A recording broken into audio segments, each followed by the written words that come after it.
fund. Some activities at the entrance of the Senate chambers, a clear indication that the procession of the Speaker is making its way into the chambers. That is the Speaker of the Senate, Honorable Amason Jeffakingi. He'll be presiding over this morning's sitting. Allow me to hand you over to this live broadcast brought to you by PBU in partnership with KBC. Good morning. Na tuombe. Ewe Mwenyezi Mungu, tukusihi tutazame kwa neema nyingi na baraka sisi watumishi wako ambao umeridhika kutuita kwa nyadhifa za uongozi katika jamhuri hii yetu. Tukuomba utujalie tuyatende na kufikia mambo yote atakayofikishwa mbele yetu kwa njia ya haki na uaminifu ili kustawisha amani, ufanisi na heri nchi yetu na wale ambao haja zao umezikabidhi mikononi mwetu. Amen.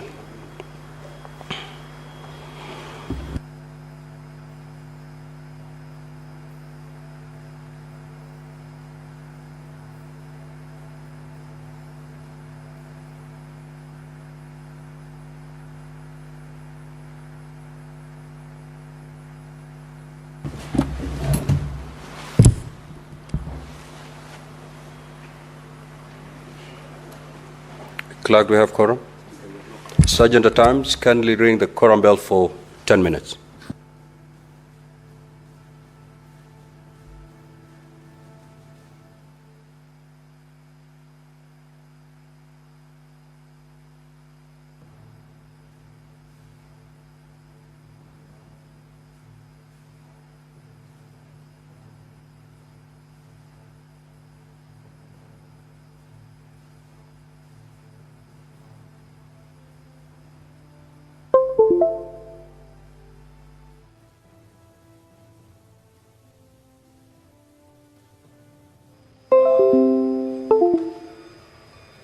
Well, the prayer has been said and the chair taken.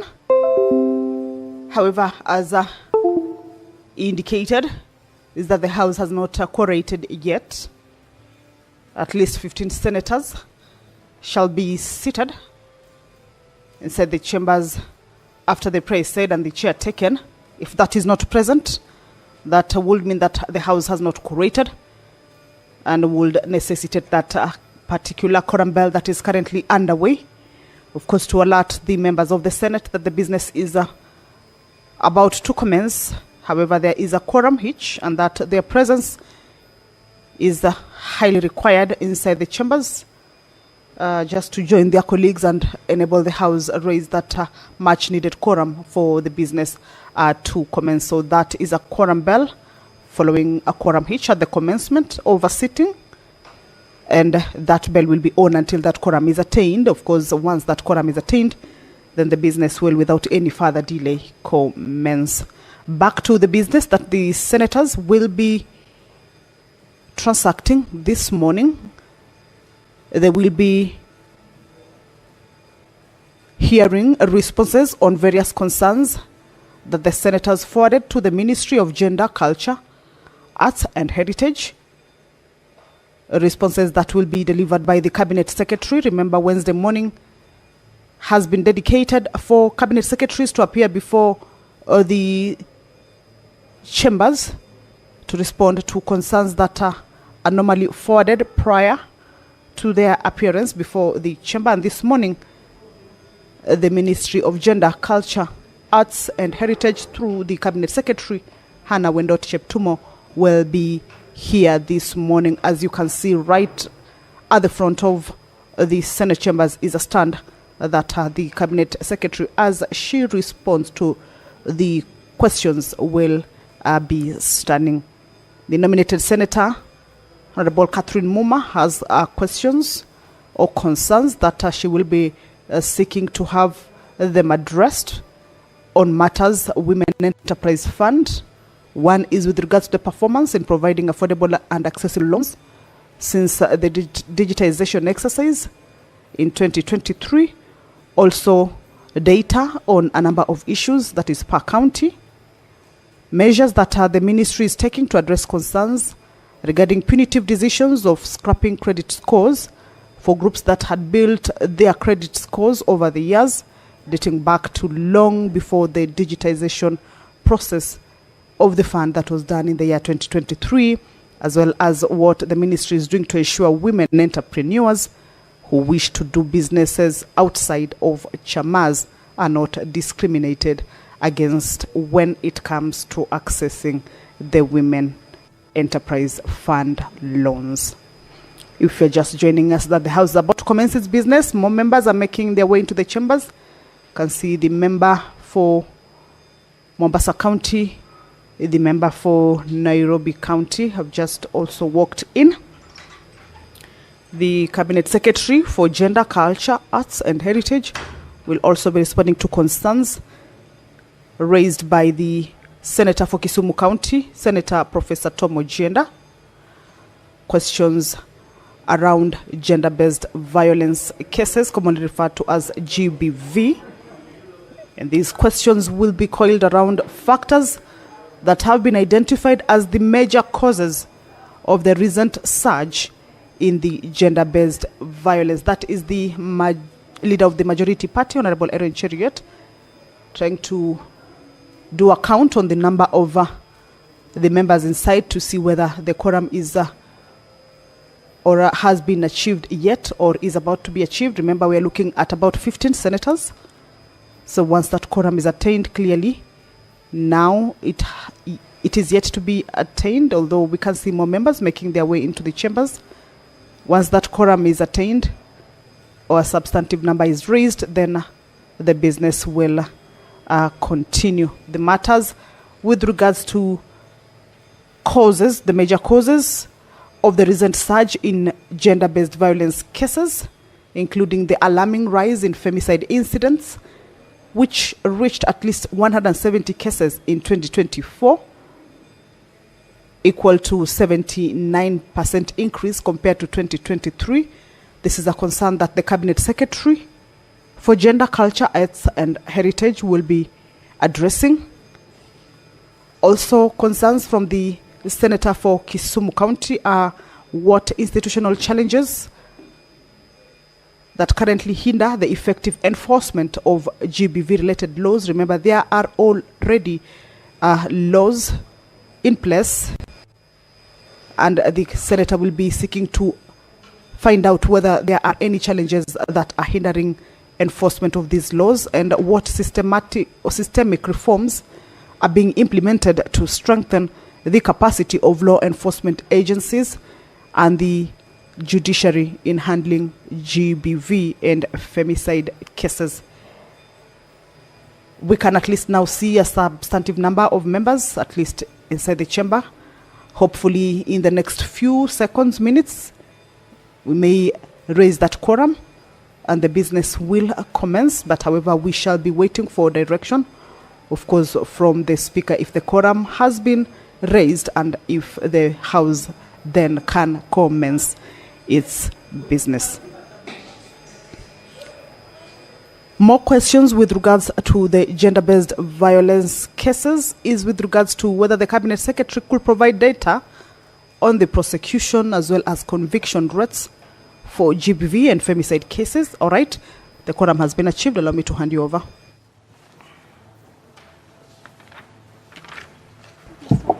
We do have quorum now, so we will get on with the business of the day. Clerk, you may proceed to call the first order. Administration of oath. Order number 1, administration of oath. Order number 2, communication from the chair. Order number 3, messages.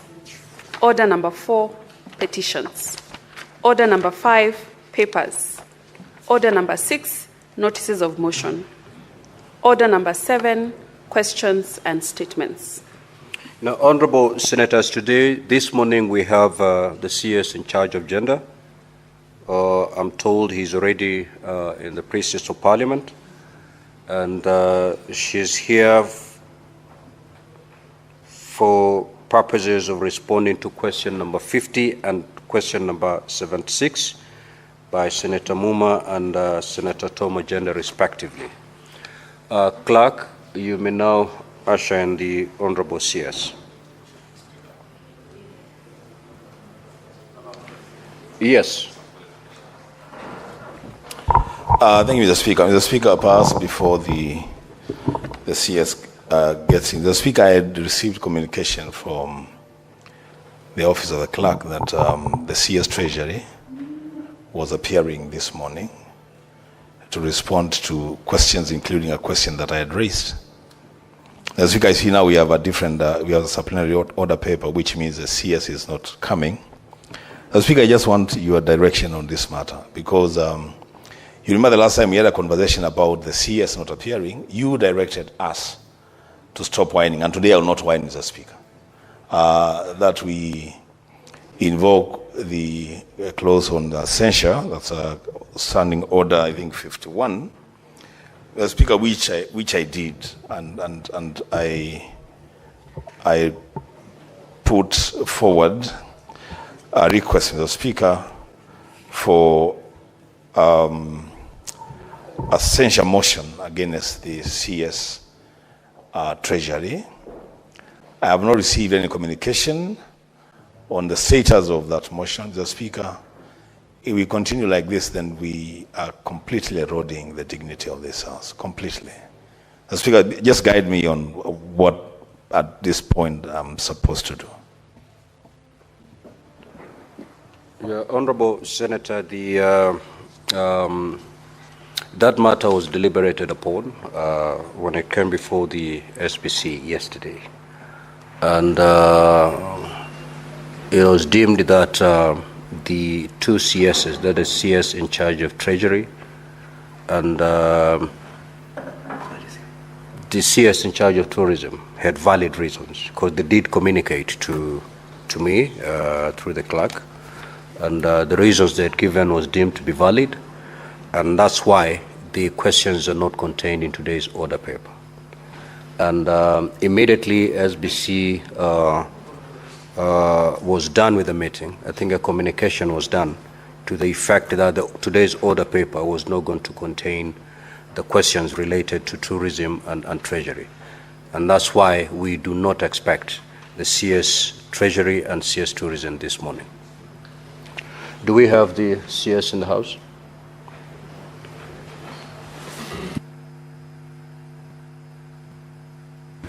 Well, this is a matter that is still under processing. It may be approved, it may not be approved. It has to journey through the normal procedure.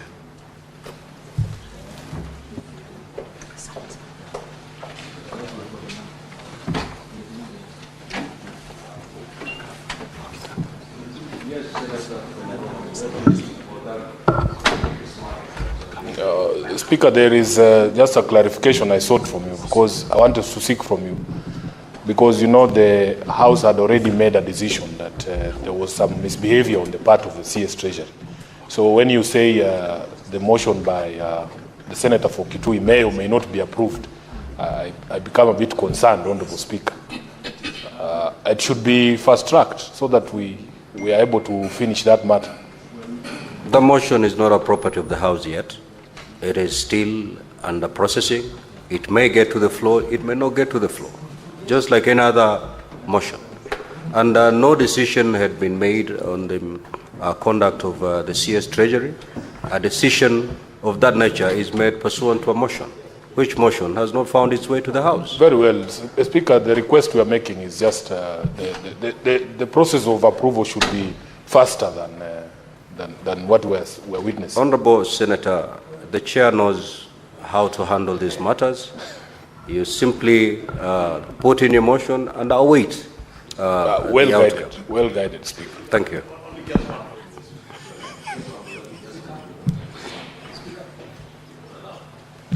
Is the CS gender in the House?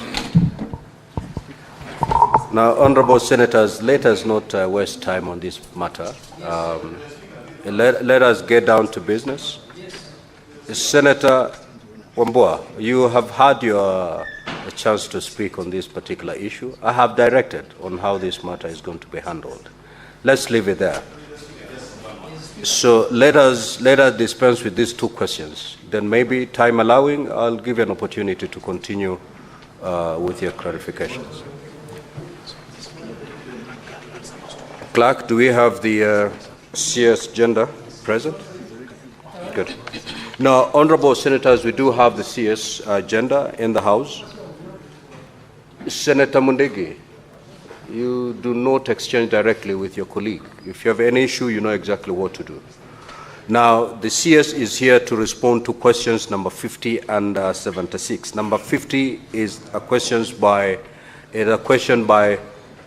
Senator Catherine Muma. Now, Honorable CS, welcome to the Senate.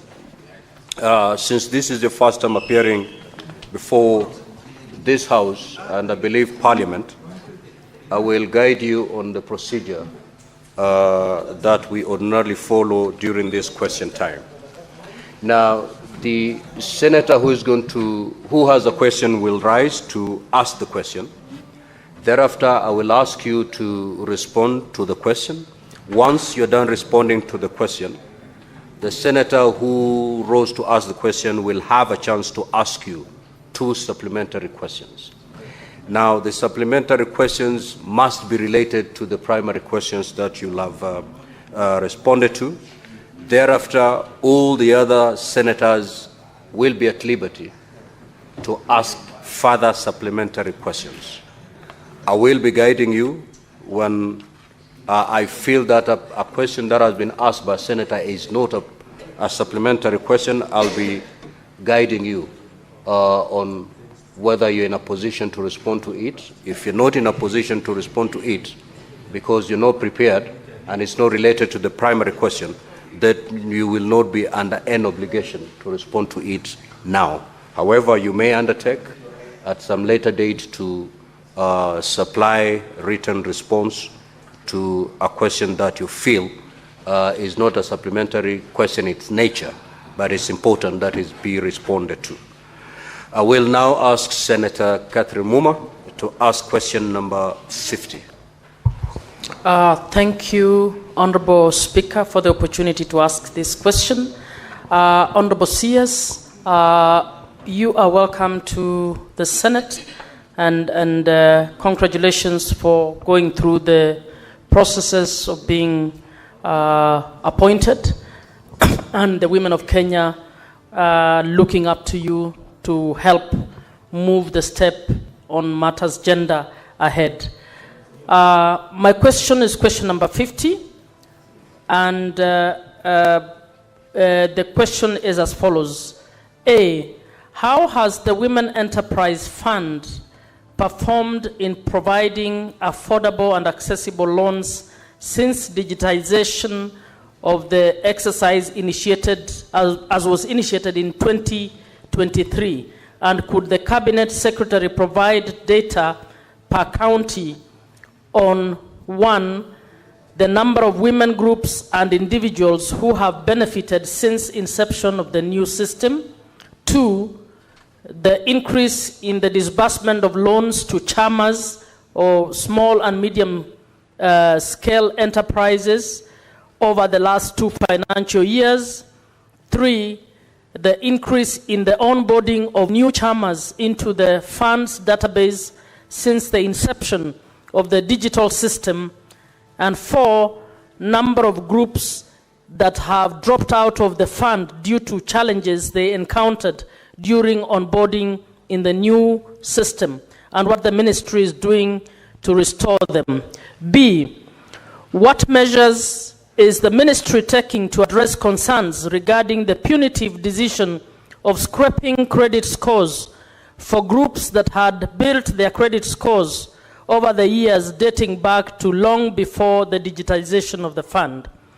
And C, what is the ministry doing to ensure that women entrepreneurs who wish to do businesses out of chamas are not discriminated against when it comes to accessing Women Enterprise Fund loans? Thank you. Honorable CS, you may now proceed to respond.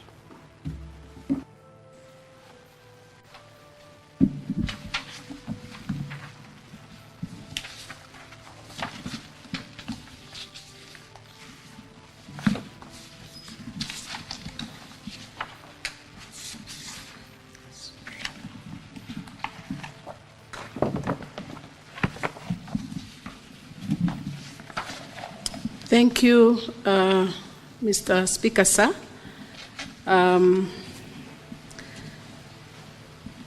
I'll go straight to answering the question. The question has been asked, and so, Honorable Speaker, I will respond to question A.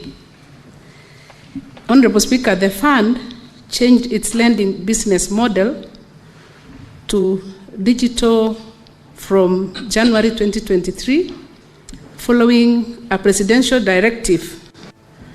The digital loan system went live on 1st January 2023, allowing women groups to opt into on *254# without a requirement of pre-funding criteria, except to having a Safaricom line.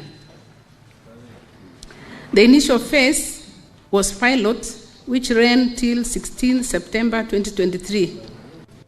Then it was halted due to unprecedented loan default rate.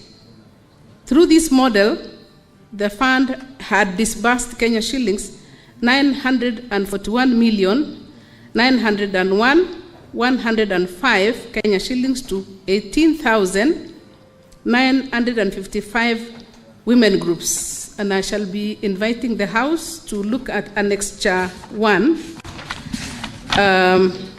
which has the data. The data on the annexure puts together all the counties, the digital loans given as per the counties, the groups, the amount, and the loan balance. And if you look at that, the groups are 18,955, the amount is 941,705,755. The loan balance, as at September 2024, is 695,672,783. It is detailed as per the county, and you can see the groups and how much was given and how much has been paid back, and the balance thereof. Number 2, or bullet 2, on that question is increase in the disbursement of loans to chairmas, small and medium-scale enterprises, SMSEs, over the last 2 financial years. Honorable Speaker, following the digital lending challenges experience, the Fund's Advisory Board, through the Cabinet Secretary, made a formal request to revert back to manual lending. His Excellency the President, through a communication from the Head of Public Service, reference SHGM Volume 1, dated 17 September 2024, granted the approval to revert back to manual lending through bankers' RIM system. Since the resumption of the lending, the fund has disbursed 457,400,000 to 1,180 groups, benefiting 12,538 members under the revised Constituency Women Enterprise Scheme, CWES, lending channel C Annexure 2. The Annexure 2 is there at the back. That is, again, as per the counties. There's 47 counties of Kenya. So, and the groups, the number of members, and the approved amount is tabulated there very clearly.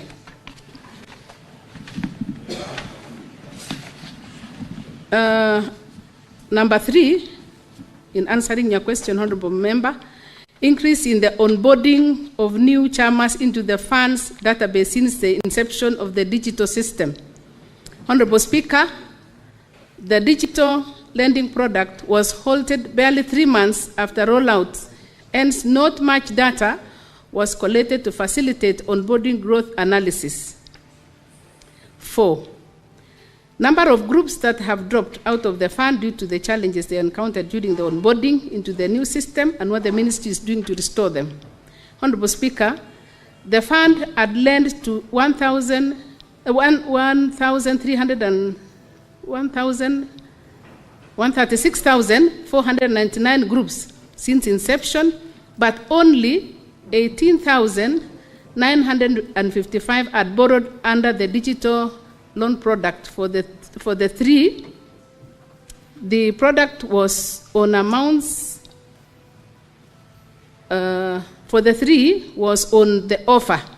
Presumably, the rest of 1,117,544 groups had opted out due to the limiting loan amounts and shorter repayment period. However, upon reversion to the manual lending model, all groups with good repayment history have been able to express their interest in borrowing, resulting to disbursement of Kenya shillings 457,400,000 to 1,180 groups in the last 4 months. So the measures that the ministry is taking to address the concerns punitive decision of scrapping the credit scores. In answering that question, Honorable Member and Speaker, following the reversion to the manual lending model in December 2024, the fund has acknowledged the valid concerns raised by long-standing women groups regarding the loss of credit history and scores built over several years, particularly prior to the digitization phase.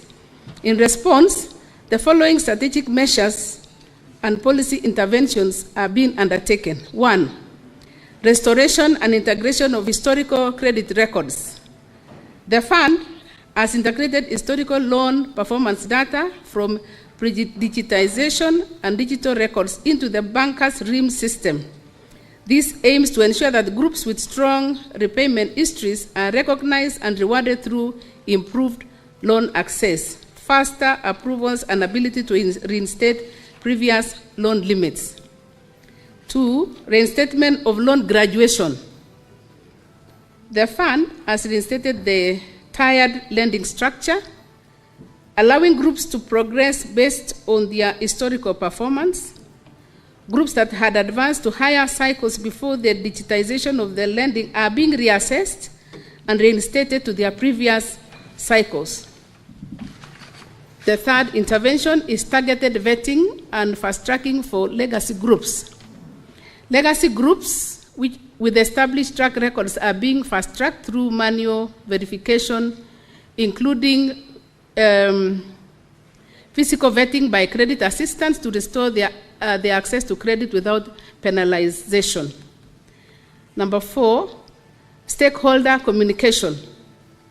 A structured communication and engagement strategy has been initiated to inform groups of their options. There is more sensitization at constituency and county levels on the reinstated manual lending model. Number 5, policy review. The fund has documented lessons learned from digitization and endeavors to strengthen future transitions to safeguard borrower records and institutionalize credit score protection policies moving forward. C, the question is, what is the ministry doing to ensure that women entrepreneurs who wish to do business outside of chamas are not discriminated against when it comes to assessing web loans? Honorable Speaker, the fund is aware that not all women prefer or are able to operate within the group chama structures and is taking deliberate steps to expand financial inclusion by creating more flexible, individualized access products. The following measures are being implemented. 1, introduction of individual loan products. The ministry, through Women Enterprise Fund, has developed individual loan products tailored to meet the needs of women entrepreneurs who operate outside group chama models. These products will consider business registration or proof of income instead of group guarantees, scalable limits based on individual payment capacity, and customized training and financial literacy support. The products have been approved in the credit policy and will be rolled out progressively in the next financial year, subject to availability of funds. 2, policy framework to expand beyond group lending. The credit policy has been reviewed to diversify WEF's lending portfolio beyond the traditional group-based constituency women enterprise schemes model. This new framework will incorporate hybrid lending structures, including business loans, agricultural loans, and asset financing loans. The third intervention in that group, in that question, is capacity building for individual entrepreneurs. The fund is expanding its training programs to cover individual women business owners. These include modules on business management, record keeping, and loan application readiness, and transitioning from informal to formal entrepreneurship. Strategic partnership with financial institutions. Women Enterprise Fund is engaging banks, savings and credit organization circles to co-design individual credit products that are accessible, affordable, and scalable for women. This partnership also allows for shared risk and improved loan management infrastructure. 5, stakeholder consultation and feedback mechanisms. Regular public participation forums and stakeholder engagement sessions are being held to understand the evolving needs of women entrepreneurs. Feedback is being used to inform the development of inclusive products. Honorable Speaker, the fund is committed to eliminating structural barriers to credit for all women, whether in groups or as individuals, by broadening its approach and product range. Women Enterprise Fund is transforming into a more inclusive and responsive fund aligned with the diverse realities of Kenyan women entrepreneurs. Honorable Speaker, so that is the response to that question number 050, and as guided by your, I'm now seeking your guidance whether to, we have answered question number 50. Yes. Yes. So, Honorable CS, you may take your seat. I will now allow Senator Muma to ask 2 supplementary questions. Thank you, Honorable Speaker, and thank you, Honorable CS, for the responses. Clearly, I think there is a lot that's happening around WEF that has potential, and I think we will be engaging a lot more in order for us to be able to advise women around this fund. My first supplementary question is hinged on the fact that economies are going digital, and I would want to know why the digitization exercise did not go well in regard to this particular fund. Secondly, I would like to know what is the highest amount lent and defaulted on, and by whom? Thank you. Honorable CS, you may proceed to respond.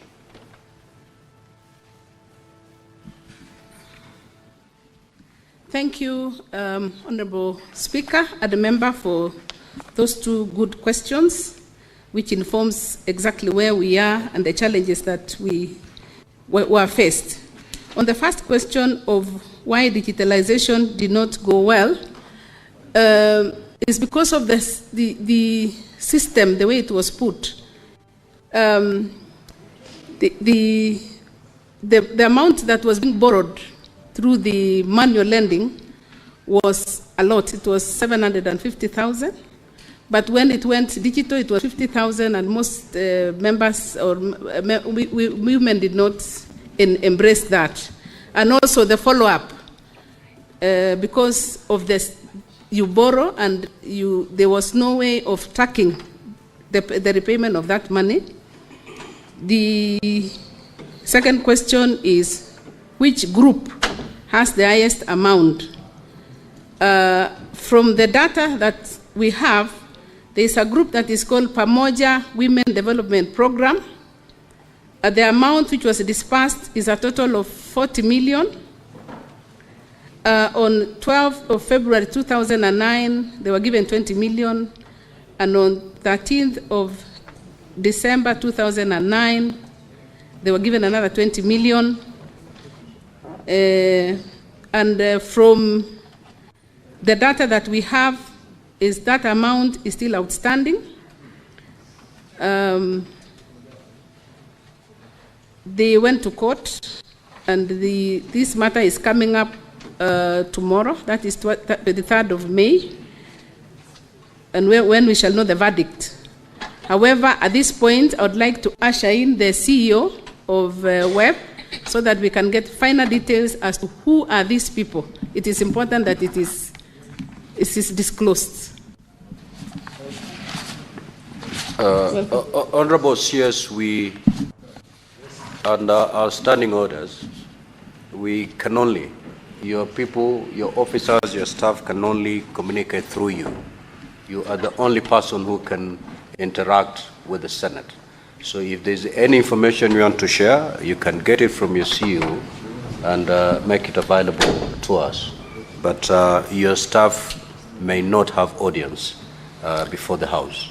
Thank you, Honorable Speaker. I'm guided.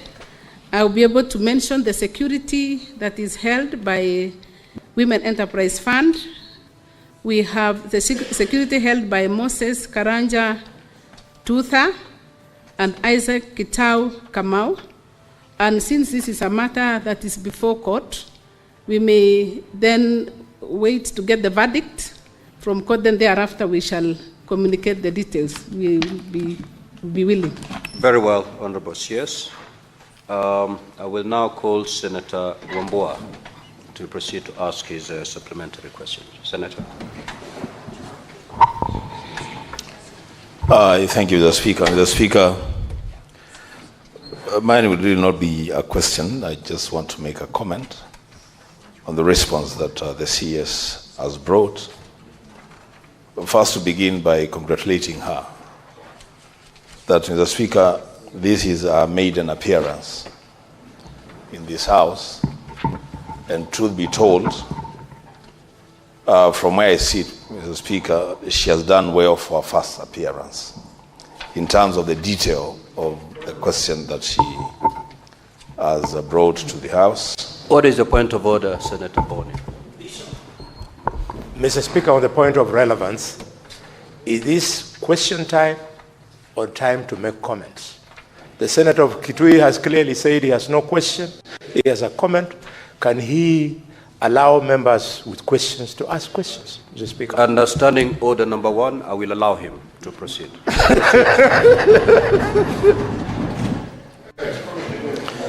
Thank you, Mr. Speaker. Mr. Speaker, what I do with my question time is my business. It's not the business of the Senator of Kakamega. As well, Mr. Speaker, I will proceed to make my comment that I have seen CSs who have appeared before us before, and they have been all over the page with all manner of explanations and no detail. This lady, I must say it, the Senator of Kakamega, she has done a good job, and especially given the situation that she finds herself in, she has done a good job. We are human. We must not behave like people who don't know our history. This lady is mourning her husband, who was your colleague. It is time to encourage her, and there will be opportunity, Senator Kakamega, to dig in and push. For now, it is to give her some strength and comfort that, Madam CS, you have done well. This house, this is the house where your husband used to sit. He was our colleague. And we want to tell you, continue in that spirit and be strengthened. I thank you, Mr. Speaker. The Senate Majority Leader. Mr. Speaker, I have a question to the Minister with regards to her answer on individual loan products to women. Women entrepreneurs, Mr. Speaker, face very serious challenges, and women have to overcome more barriers than us men in terms of access to opportunities.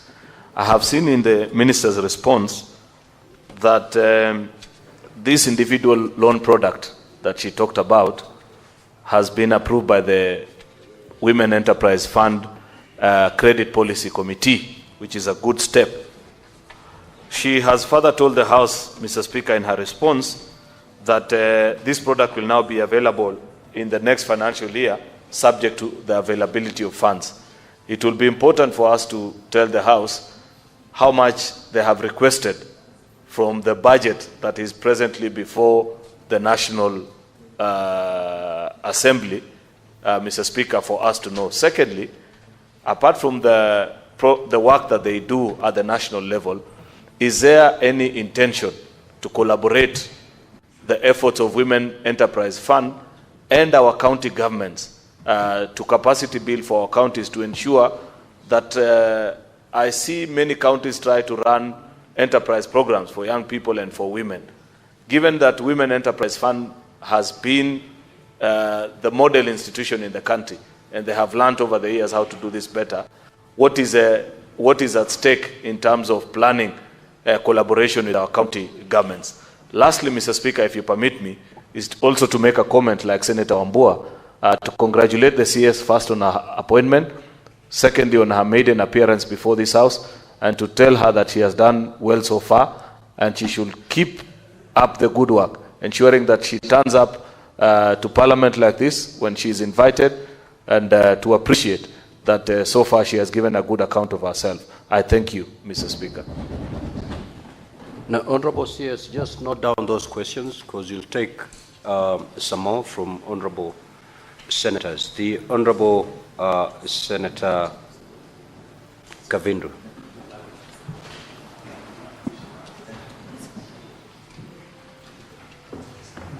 Thank you, Mr. Speaker. I want to, first of all, start by congratulating Honorable CS for the good work that she's doing and telling her to keep it up and to be strong and help the women of this country.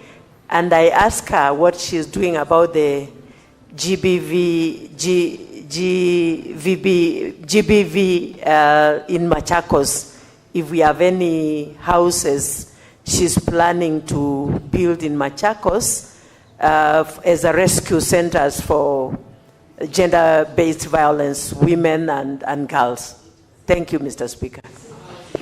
Now, Honorable CS, that is not a supplementary question because it's not related to the primary questions. However, if you're in a position to respond, you may, but you're not obligated to respond to it now.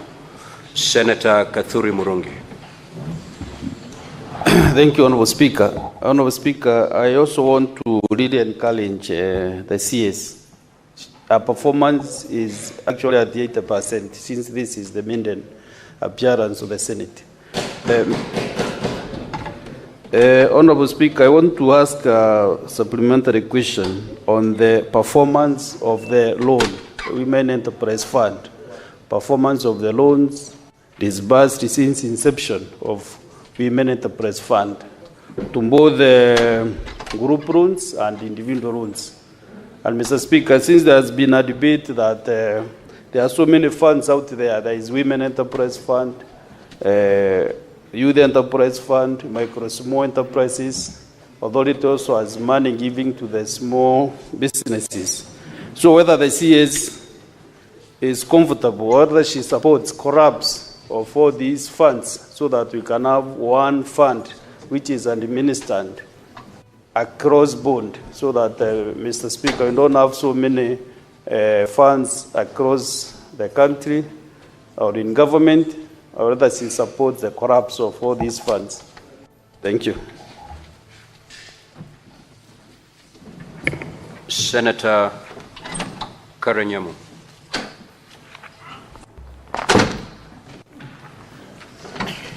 Thank you, Mr. Speaker. I just want to join my colleagues in congratulating the CS and tell her that her work is cut out for her. Of the women of Kenya, our expectations are very high. on this docket, on her docket, we want her to think about her legacy and the impact this position is going to have on the women of Kenya, and to ignore the noise, because public work can attract a lot of noise, but we support you. And anytime you need us to help you with any legislative proposal you may have, we are here to support you. Thank you. Senator Veronica Maina. Honorable CS, welcome to the House and congratulations.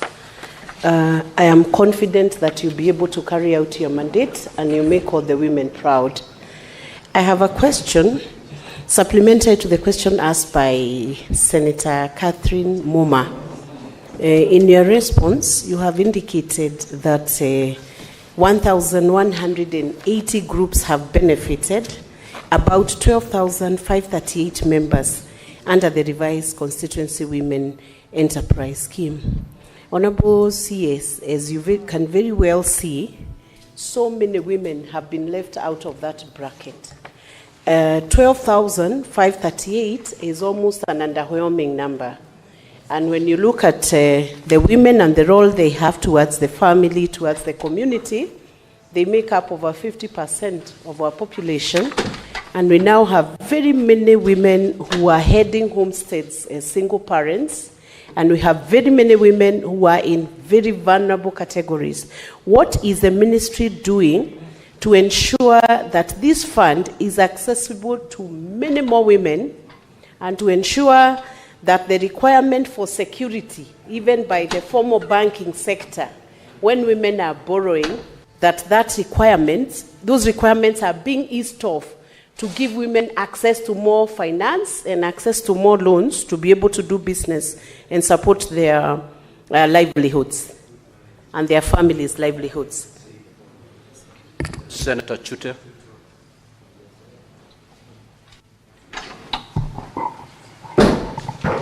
Thank you very much, Honorable Speaker. Honorable Speaker, let me take this opportunity to thank the CS for appearing before the Senate today, and also congratulate her for her appointment. And I wanted to tell Madam CS, the seat I am sitting on today was being occupied by Senator Cheptumo earlier. And your response was very good. Somebody gave you 80%. I'm giving you 90%. I have only one question. Madam CS, we had women from Marsabit who are trained about 6 months ago, from 6 months ago up to maybe a year. And I want you to visit Marsabit, if possible, and see how we can help the women of Marsabit County. As you are aware, Marsabit County is one of the most poorest counties, among the most poor counties in this republic. Kindly, karibu sana to Marsabit. Thank you very much, Honorable Speaker. Senator George Mbugua. Thank you, Speaker. CS, I would like you to tell this House what specific interventions your ministry has done to help women with disability access these loans on the digitized platform, and how many groups for women with disabilities have benefited. Thank you. Senator Eddy.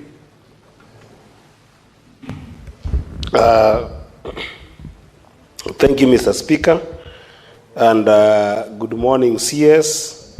Let me also take this opportunity to congratulate you on your new role. And I must say that today I'm seeing the members of the House being very amicable and welcoming you to this House very amicably.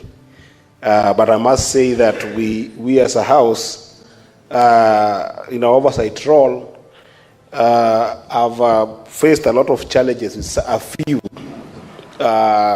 CSS who sometimes are contentious with this House in terms of sometimes not honoring the invitations of this House.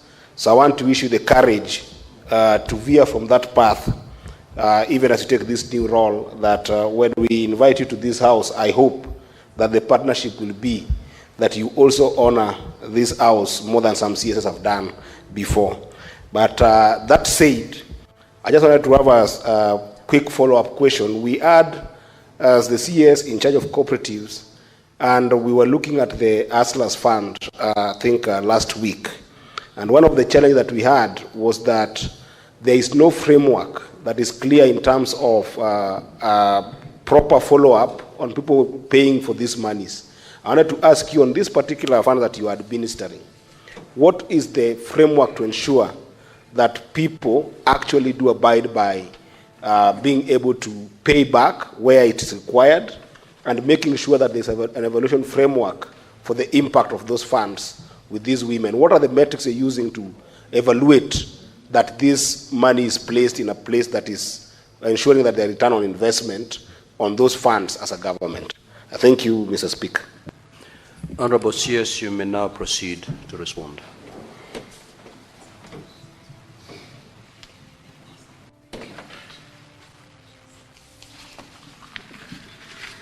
Thank you very much, Speaker Sir, for those questions.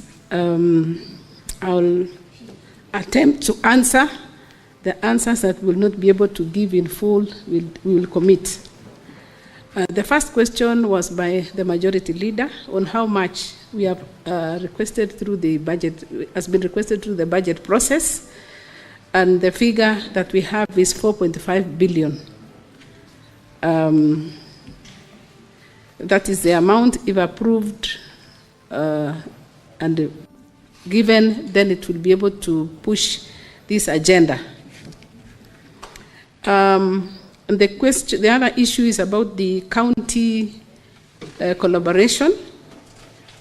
The web is trying as much as possible to deal and reach out to the county governments, because that is where majority of Kenyan populace are, and we can work very well only if we merge our issues or work together with the counties. And from the data that we have, WEB is in collaboration with Nairobi County, Uasin Gishu County, and Kilifi County.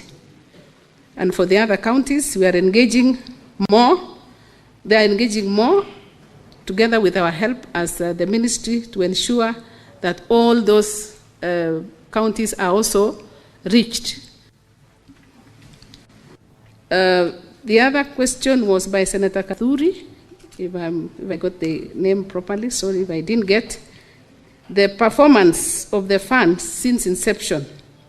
Since inception, the amount of money that has been disbursed is 27 billion to over 136,000 groups.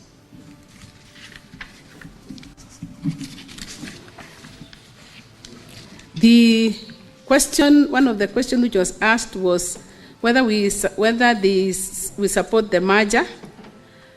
The challenge that is there with the merger is the specialized groups. Women, for example, have their special way of doing things. The other groups also have a special way. So if we merge without looking at the ripple effects, then most likely it will again go back to frustrating the efforts which have been made. And as one member said, these are the people, the women have issues and they have specialized way of meeting their needs. And therefore it would be important that we pilot first before we completely merge, because it may actually kill the original objective. Senator Veronica Maina asked about the security that the groups are supposed to have. We are engaging the groups at the grassroots level, including the chiefs who know these women, and they can be able to help even when we are tracking the monies that have not been paid. And actually that is where we had a challenge when it comes to digitalization, because there wasn't a follow-up. But now the 10 members who belong to that group are known to the local administration. And that is almost the main security that we are looking at. And we have the officers who are monitoring and ensuring that we follow the repayment of that money almost on daily basis, because they are in contact, they have their records. Senator Mbugua asked the question about PWLD. We have this one. I would beg that I be allowed to get more details, because this is a group that has to be, dealt with very clearly. So I will be seeking for more clarification, although the answer that I have here is that we have a specific product, but we will design a product that will be specific. So allow me to follow up so that we get what is actually tailor-made specifically for these PWDs. On the issue of the recovery framework, the recovery framework is, they are looking at the physical visits and meetings of the individual borrowers. The group membership also guarantee themselves. And these people are being reached at the level in which they even understand the language. Because forms and these issues of borrowing are mostly in a language that sometimes may be difficult for them to interpret, but the officers who are reaching out to them are able to explain to them how they can fill those forms, how they use that money, and how they repay back. So I think those are the answers that I have. In case there is anything that we have not clarified, then we shall be seeking for more time to respond. About Marsabit, yes, we commit to visit so that we can find out what is happening and how the women would want us to move together. So that one I can commit.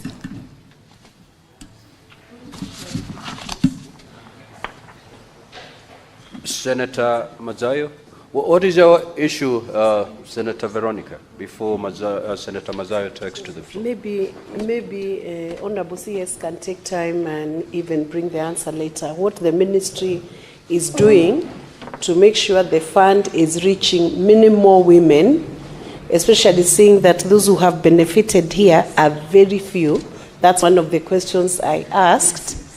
And then on the issue of security, it was in respect of what the ministry is doing to ensure even the formal banking sector has reduced the need for security, the securities that women do not own, like titles, heavy securities that make it difficult for women to access, had more finance from formal banking sector.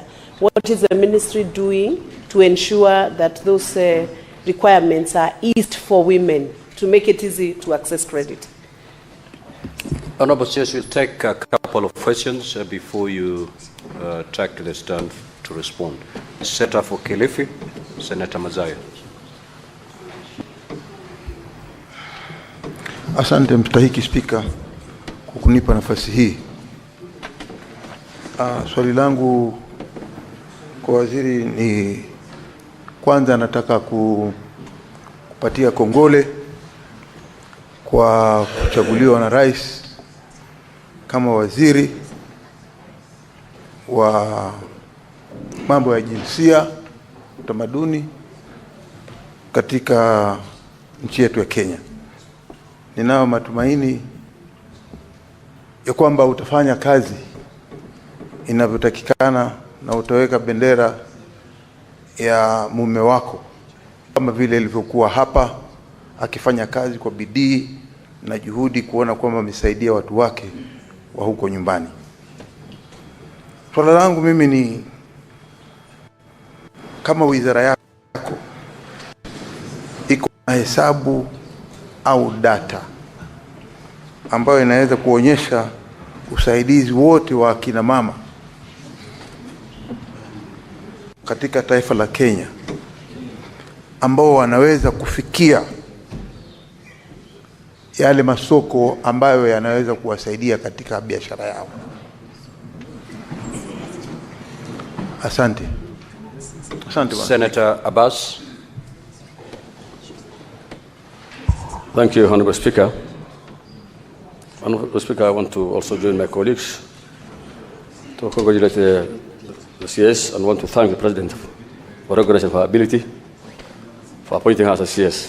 Honorable Speaker, one thing I have noted is that if we look at the amount of money that has been dispersed, it's more on the urban side. People are getting more money. You see, here like Nairobi is getting 236 million. Kiambu, 155 million. But of course, as you go far from Nairobi, even in your own hometown, Baringo, there are only 10 member groups. This shows that Wajir, if you go my own town, my own county, there are only 24 groups that took 5,550,000. This shows that, people are not getting access to the credit, to the fund, because of maybe lack of security. This country, it's more of a patriarchal country where men only rule and have on the title deeds.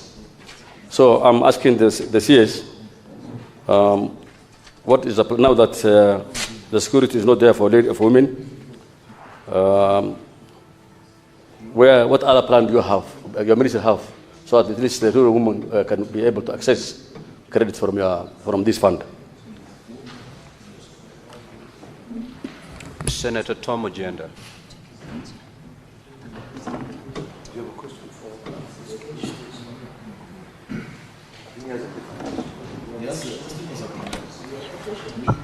Yes, Mr. Speaker, I have a question. My question is question number 76. No. Senators, kindly be attentive as we move forward. Senator Kisang.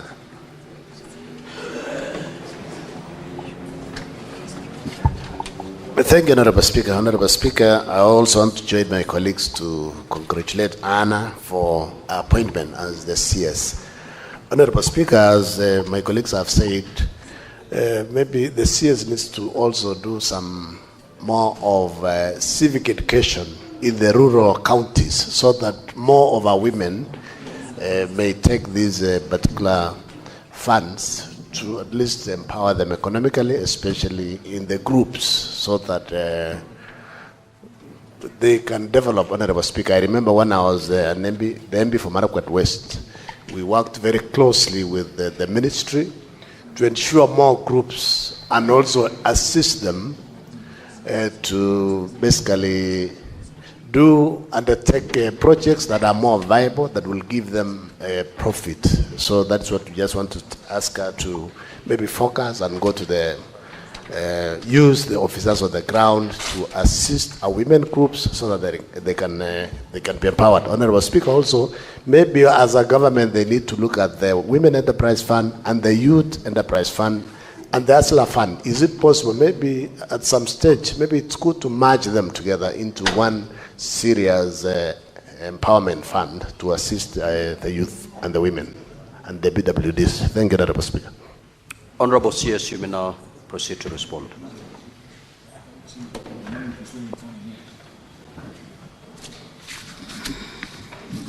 Mr. Speaker, thank you very much for again giving me a chance to clarify, especially on the questions that have been asked earlier. So Senator Veronica asked about the issue of funding.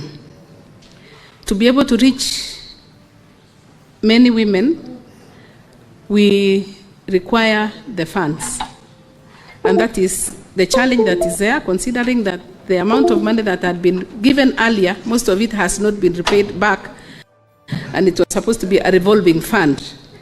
However, if subject to availability of funds, we shall be able to lend to as many groups as possible, because you just require a group of 10 members, and they don't require any security.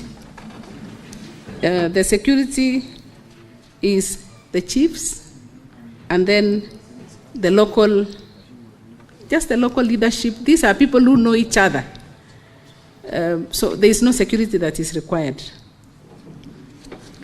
Senator Madzayo, we have a department of market linkages, and we are working to ensure that our women products reach the markets. And definitely, as a ministry, we are looking at an all-government approach. So it does, this Women Enterprise Fund is not working in isolation.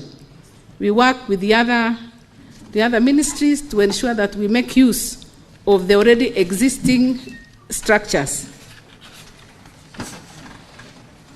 Senator Abbas asked about the sensitization of the women.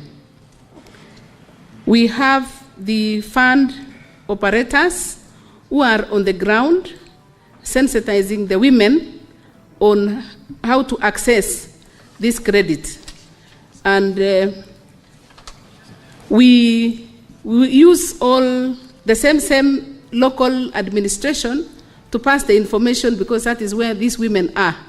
So we work with them to ensure that they, in their normal meetings or in the local administration, women are sensitized on the need to borrow so that they can also access funds for purposes of running their businesses. There is also an introduction of Sharia-compliant product because of the Muslim culture. And you know them, they don't believe in interest, they believe in profits, if I'm not wrong. So we are trying to ensure that we capture all sectors.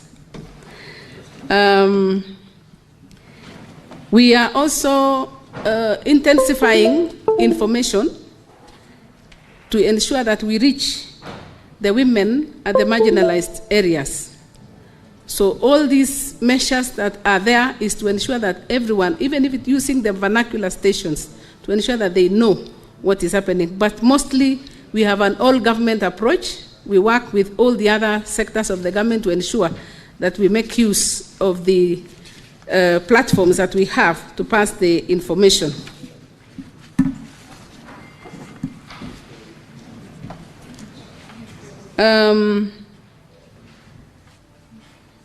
I can't quite remember the question that was asked by Senator Abbas. Senator Abbas, maybe you may repeat the question. But the rural areas don't have title deeds. Yes. And mostly in Kenya, actually women don't own many properties. They are more of a particular country. It's only men who own most of the titles. So is there any other way that we have, without security or any other measures that can be used for the women to access the fund without any title deed? Thank you. Thank you, Senator. I think that is a question that then I will just re-emphasize that the Women Enterprise Fund, we don't ask for security. Security is just a local administration and their own groups because they know each other. And the officers who are there to ensure that they monitor and they remind them. Sometimes it is not that they don't want to pay. It is because monitoring. That is why digital could not work. But this one for borrowing one-on-one is what is helping because we have their data and their forms. Senator Saf? No, Senator Kisang. Sorry, Senator, it is somebody else who wrote. I know your name properly. Civic education is what is very key. The women have to be reminded every time that this is a facility that belongs to all women. It is not for a special category of people. And this civic education is being carried out at the constituency level, and the women are being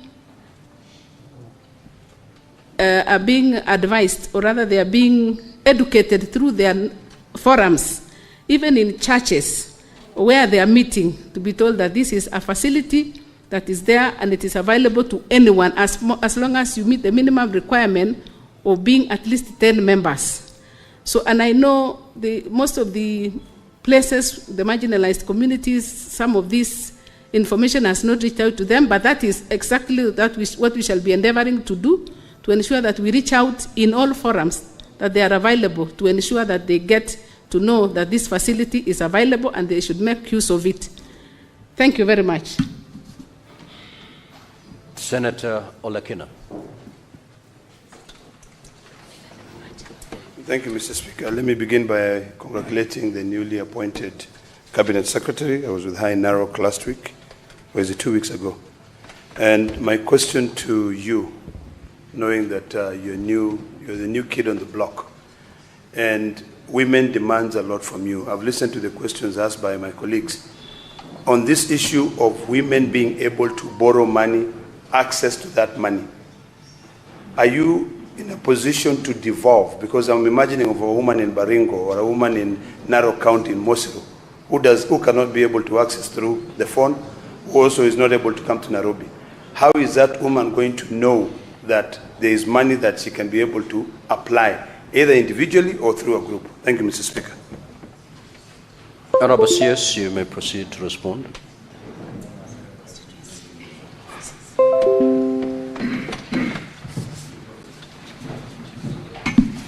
Thank you, Honorable Member, for that question. If you remember in my answer, initially we said this issue of digital borrowing has been almost vacated because it is not every woman has a phone.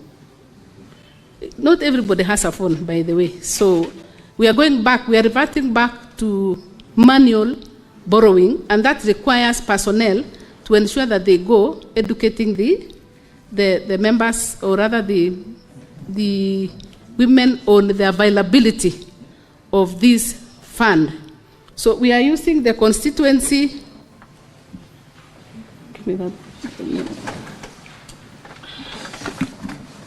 We have officers at the constituency level who are tasked with that role of ensuring that they educate the members on the availability of that fund. And when we talk about constituencies, that is where they are. And we have an officer who is actually educating them at that level. Then that information, with time, maybe progressively, with time it will reach out to them. And we shall also be making a follow-up to ensure that we don't just speak, but we ensure that we also get the reports from the constituency level on how many people, how much publicity has been made to our clients then. Thank you very much. Thank you, Honorable CS. I will now allow the Senator for Kisumu, the Honorable Professor Tom Ojenda, to ask question number 76. Honorable Senator, you may proceed. Thank you, Mr. Speaker. Today I want to ask the question from this desk. Mr. Speaker, to the CS Gender, Culture and Arts and Heritage, I wish to ask question number 76. CS, what factors have been identified as the major causes of the recent surge in gender-based violence cases,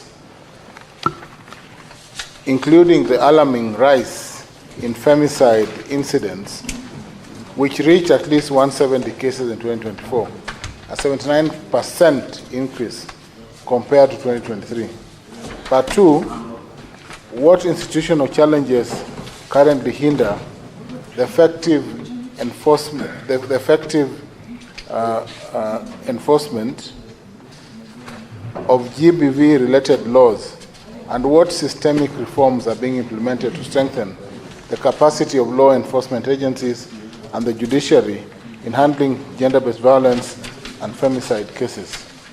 So, Speaker, part 3 is, could the Cabinet Secretary provide data on the prosecution and conviction rates for GBV and femicide cases in Kenya over the past 5 years, and indicate whether there are plans to establish GBV courts to expedite and sensitively handle these cases.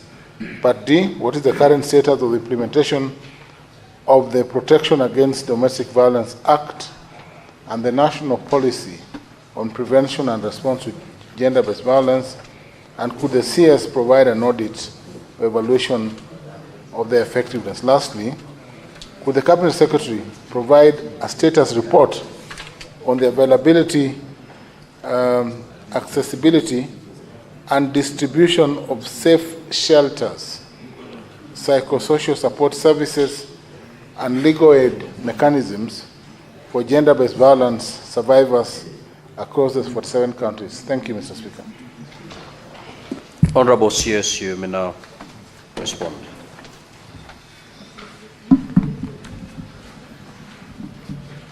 Thank you, Honorable Speaker and member, for that question.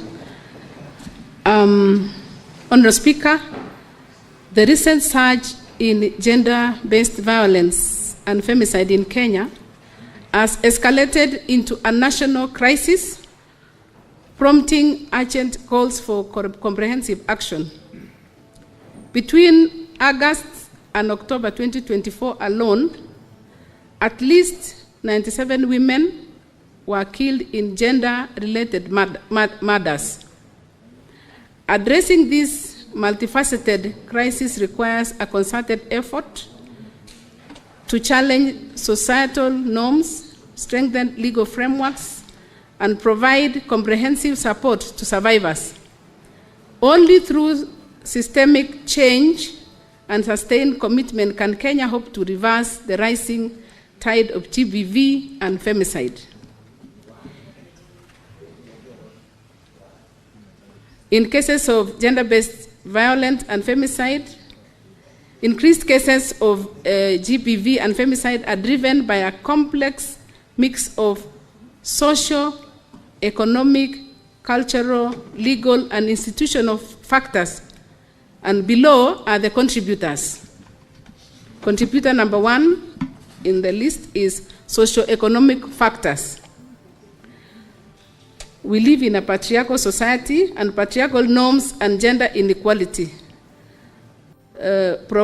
societies prioritize male dominance and control over women, often normalize violence. Harmful traditional practices such as child marriage and female genital mutilation contribute to GBV, and stigma and silence around GBV cultural taboos often prevent survivors from speaking out or seeking help.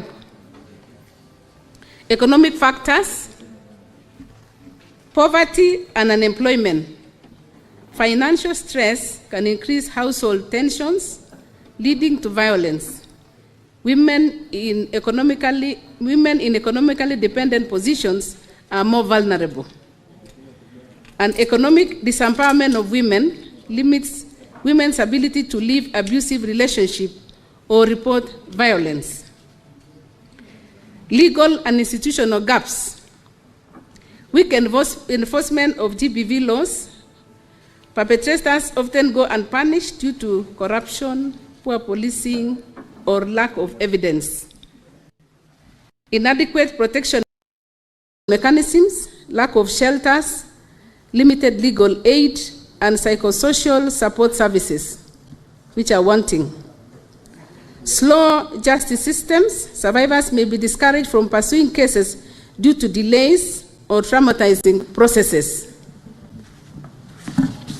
Political and conflict-related factors.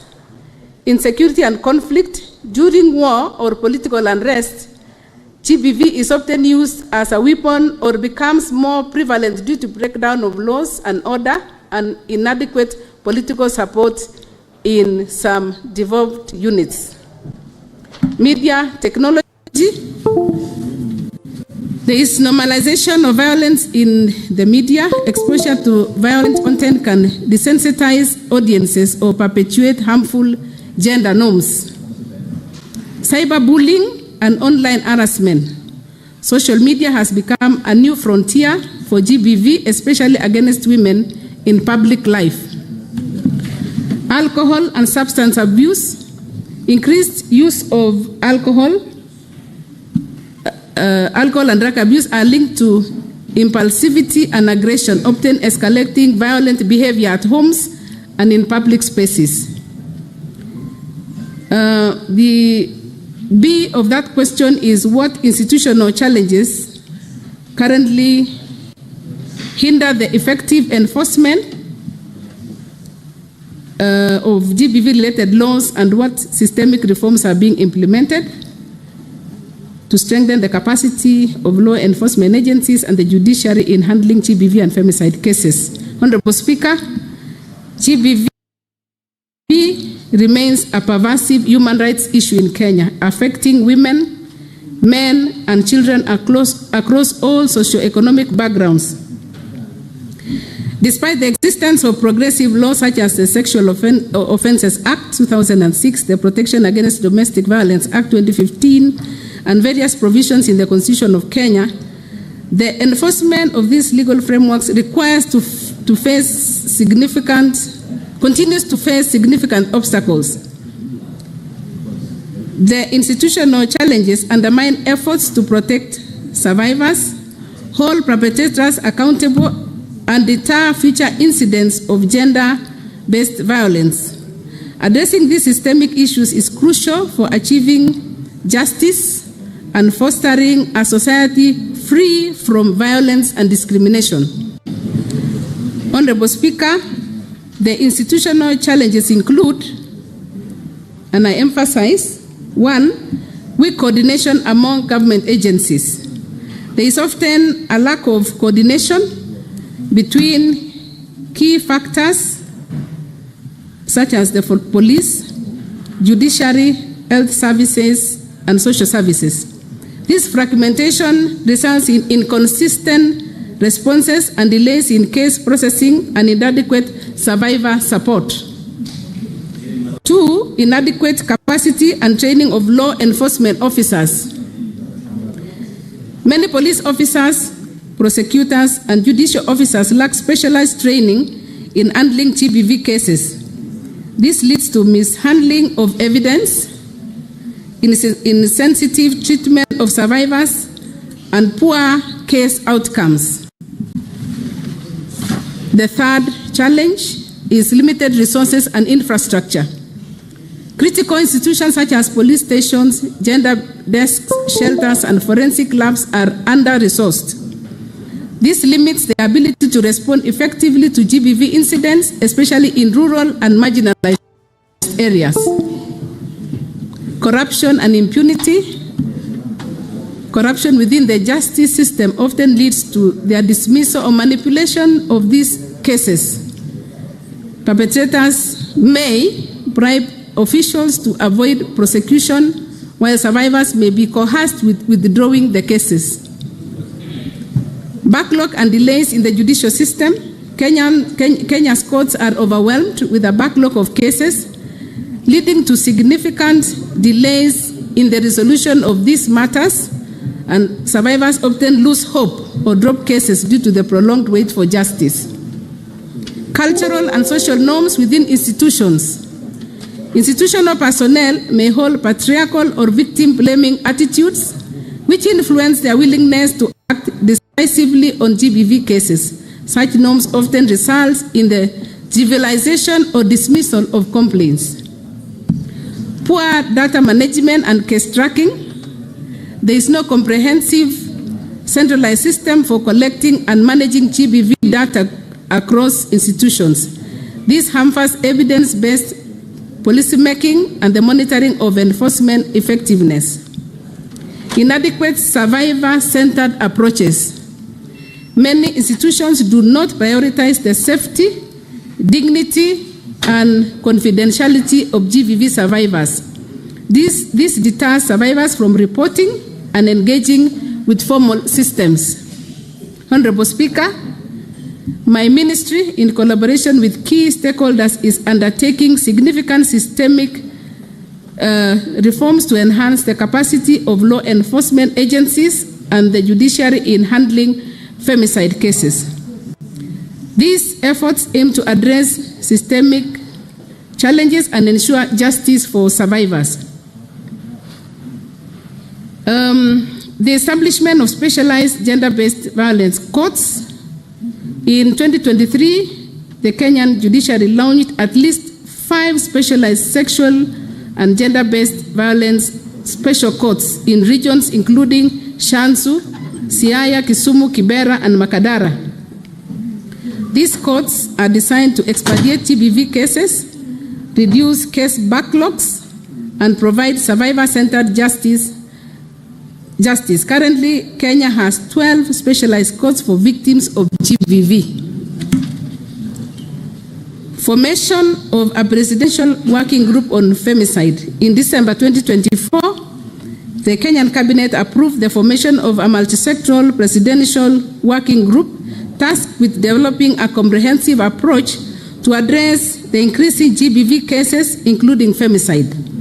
This group, comprising religious leaders, parents, schools, security agencies, and civil society organizations, is mandated to identify legal and enforcement gaps and deliver actionable recommendations within 90 days.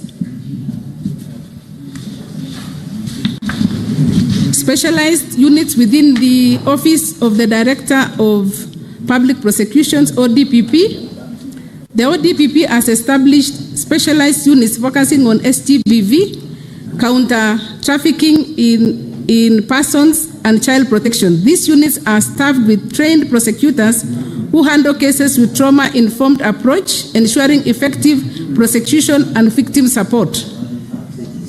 Number 4, standard operating procedures for GBV case handling. In July 2024, the Kwale Court Users Committee unveiled the first ever SOP manual to streamline the reporting and handling of SGBV cases. The manual outlines procedures for proper reporting, meticulous evidence recording, and effective prosecution, aiming to ensure victims receive prompt and effective justice. Police reforms and capacity building.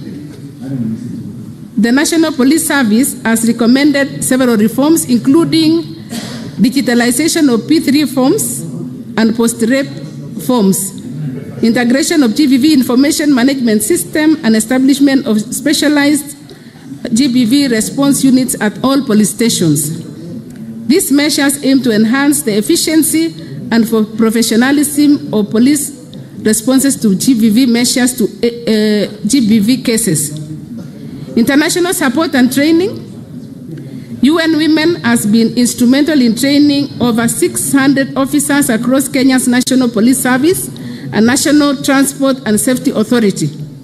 This program focuses on recognizing signs of potential femicide and promoting a victim-centered approach to law enforcement. These reforms represent a concerted effort by the Kenya government and its partners to strengthen institutional capacities and ensure timely justice for survivors and and ultimately reduce the incidence of femicide in the country. Reduce or stop completely. C, the question then was, could the government cabinet secretary provide data on the prosecution? And I would invite you to see Annexure 3. There is an Annexure 3 at the back.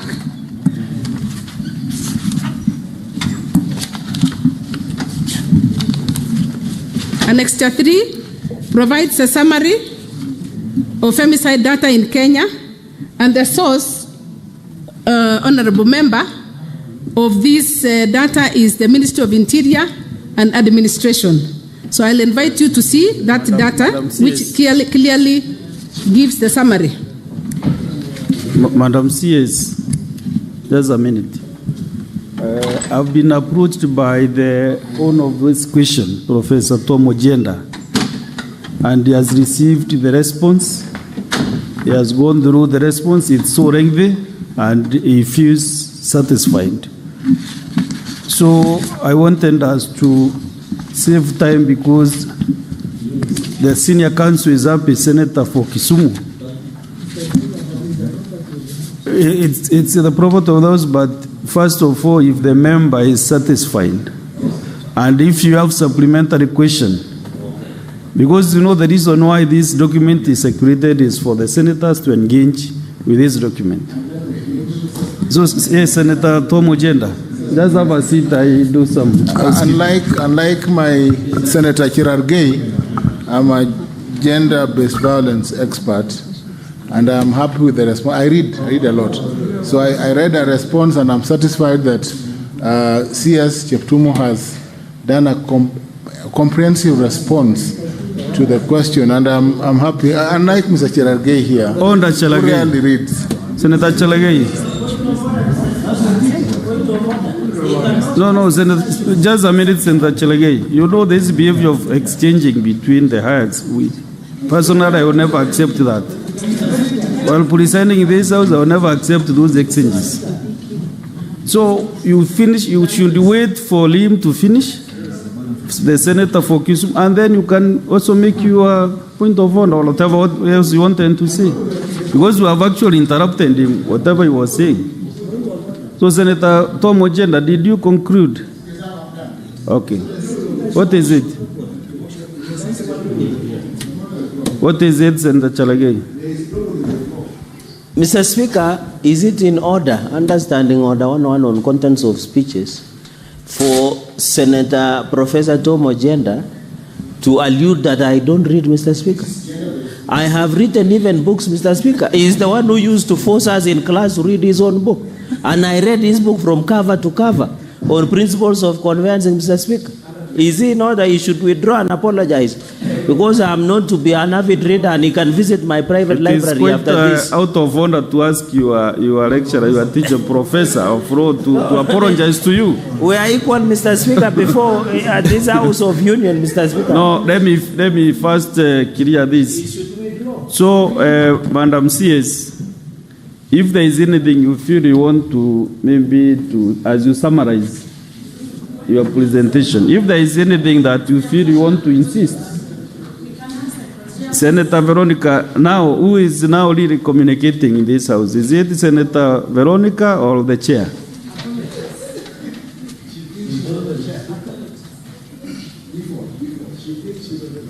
So, Madam CS, if there is anything that you want to comment as you summarize, then we ask a few supplementary questions, then we create more time for the business.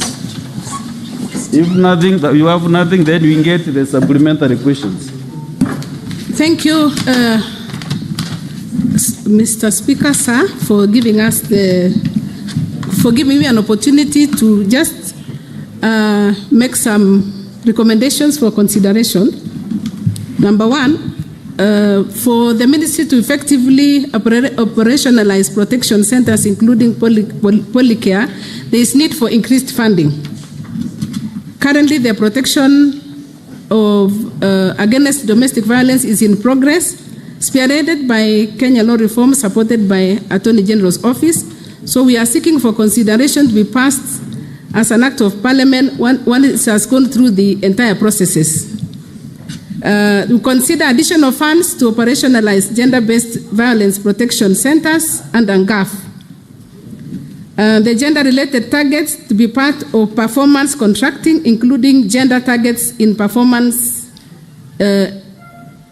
including gender targets in performance contracting. In Kenya, it is crucial for advancing gender equality and fulfilling national and international requirements. Performance contracts compel ministries, departments, and agencies to actively implement gender-related policies and for tracking of the same. So we With the gender targets included, institutions are held accountable for translating policy into measurable action. And integrating targets in performance contracting is not just a compliance issue, it is a strategic tool to foster equitable, inclusive, and efficient governance. It moves gender equality from rhetoric to results, ensuring government institutions contribute to transformational change for women, men, girls, and boys across Kenya. There is also the establishment of the Survivors Fund as per the Generation Equality Forum in partnership with the private sector. Because once the survivors are let out there, some of them have their harms have been mutilated. So the Survivor Fund will help in ensuring that they have life even after what they have gone through. So those are some of the recommendations that we are bringing on board so that this ministry is supported and this sector is supported, because it really goes to the core of the family. Thank you, Mr. Speaker, sir. Thank you, Madam CS, for the response. So we have a few supplementary questions. One is Senator George Mongai Bugwa. Thank you, Mr. Speaker. I would like the Cabinet Secretary to highlight to us the partnerships which exist between the ministry, the civil society, and the faith-based organizations to strengthen the GVP reporting and survivor support systems. Thank you. Yes, Madam CS, just reckon the four questions that are ahead of you. Next is Senator Veronica Waheti Nduwati. Thank you, Honorable Speaker. Madam CS, you know we have had a very high escalation of gender-based violence cases and femicide, and His Excellency the President has reiterated the government's commitment in tackling GBV. And to this end, an allocation of 100 million was done under Article 223 of the Constitution. And we had a meeting on 20th November 2024 between the ministry and women leaders across the whole country to address this issue. And following that meeting, the women leaders submitted work plans to go across all the constituencies to deal with. Honorable CS, could you guide the House on when this hit this GBV head-on and deal with it from across all the constituencies in Kenya, hoping that the incidences of femicide can be reduced in the country? What is the current position on that fund? Next is Senator Catherine Muyeka Muma. Thank you, Honorable Speaker, for the opportunity to ask. Honorable CS, thank you for your responses, but I wanted to just bring to your attention that you are aware of the Nancy Baraza task force, which was put in place because of the rampant issues of femicide. Honorable CS, we don't have a femicide law in this country, so even prosecuting a femicide offense is difficult in this jurisdiction. And so I just wanted to ask, one, how is the ministry bringing together all different actors to ensure that all parameters around GBV and femicide, from the legal, the justice, the social, the cultural, and all are addressed? It's a question, Honorable CS, I know you are just new in office, and I'm asking it just to broaden your thinking so that you as you settle in, it might be an approach you might want to look at. Honorable Speaker, allow me just to make one comment. Honorable CS, the gender indicators will never improve unless we acknowledge that gender is a cross-cutting issue that must be discussed on every decision-making table. It needs to be discussed in the Ministry of Interior, Ministry of Health, Ministry of Water, and everywhere. So greater collaboration by your ministry and coordination in a technical manner is what will help us move forward. So my question then would be, how will you get this collaboration with the key stakeholders in order for us to reduce the instances of GBV and femicide? That was the last question. Madam CS, you can answer the 3 questions. Thank you very much, Honorable Speaker. I'll first take the question by Senator Mungai. Yes, on the issue of the partnerships.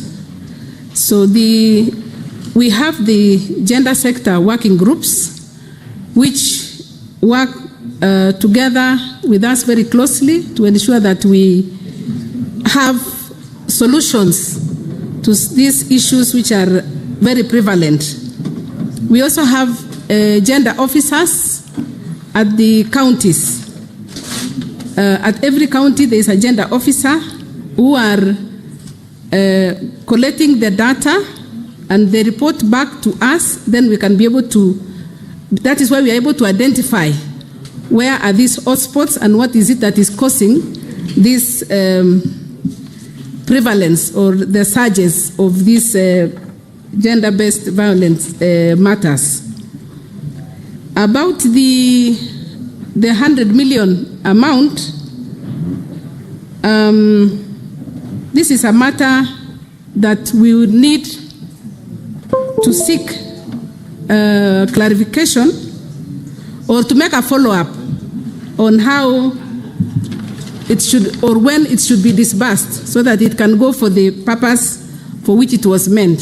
So you allow us to follow up and then be able to report back or ensure that it is disbursed. We don't have to wait until we come back here. If we can have it rolled down, then the better. That is one of the things that I'll be following up on, and I'm aware about it. On the issue, Professor Muma, about the task force, the task force is still collecting the information, and once they come up with the report, we shall be able to receive and implement as fast as possible, because this is a task force that is going around the country and they are receiving information as to why all of a sudden these femicide cases are on the rise. The femicide law, as we speak, is not a law in itself. It is in the penal code, and it is being considered as murder. So let's wait and see what comes out of the data, and then we'll be able to work together with all the groups, the judiciary, and all the groups. We shall be able to see the recommendation and ensure that these femicide cases come to an end. Again, on the issue of the gender indicators and the collaboration by all the sectors, this is something that we have to really go out of our way, because gender is in every sector. Gender is in agriculture, gender is in all departments, in all ministries. So as the lead ministry, we shall be reaching out to all the sectors to ensure that the gender issue is addressed at every level, so that it is not left to just a unit, it's not left to just a ministry. It is supposed to be cross-cutting, so that we can be able to reach as many people as possible and be able to finish this thing that is actually becoming a snare in our country. Thank you, Mr. Speaker, sir. Madam CS, I want to really appreciate you coming to the Senate, and you have handled the questions from the senators. So if there are any commitments of men, you'll be able to communicate through the relevant committee or the clerk of the Senate to answer those issues that you are not able to expressly be able to answer. So I want to thank you very much. I want to release you now to go and serve Kenyans. That is the end of the session. Members are happy with your response, and we have finished that session. Unless if you want to sit around, I can see you are really enjoying the Senate. If you want to sit around, you can sit and wait. No, maybe just to say thank you very much for listening to me. Yes, it is true, it was my first time, but thank you very much for the contributions. We will definitely work on the recommendations which have been made. And of course, you know you are senator by default. Thank you very much. Yes. So thank you very much indeed. So clerk, go to the next order.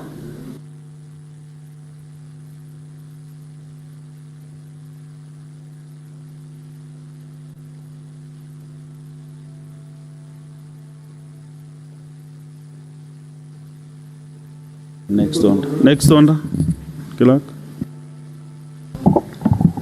Order number 8, the Division of Revenue Bill, National Assembly Bills number 10 of 2025, second reading. Resumption of debate interrupted on Tuesday, 20th May 2025.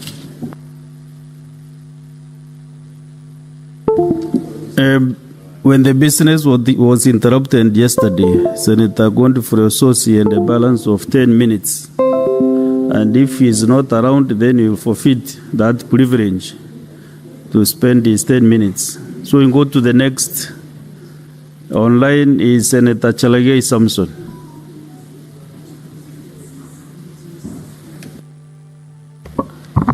Thank you, Mr. Speaker, sir.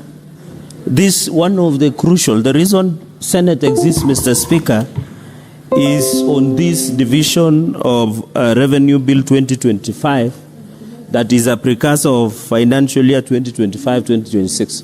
Mr. Speaker, this is very critical that at this time we are discussing the division of revenue as per Article 210, Mr. Speaker, where at least 15% should go of the latest audited accounts. Mr. Speaker, I want to join my colleagues that National Assembly should move with speed, because it doesn't make sense, Mr. Speaker, that now,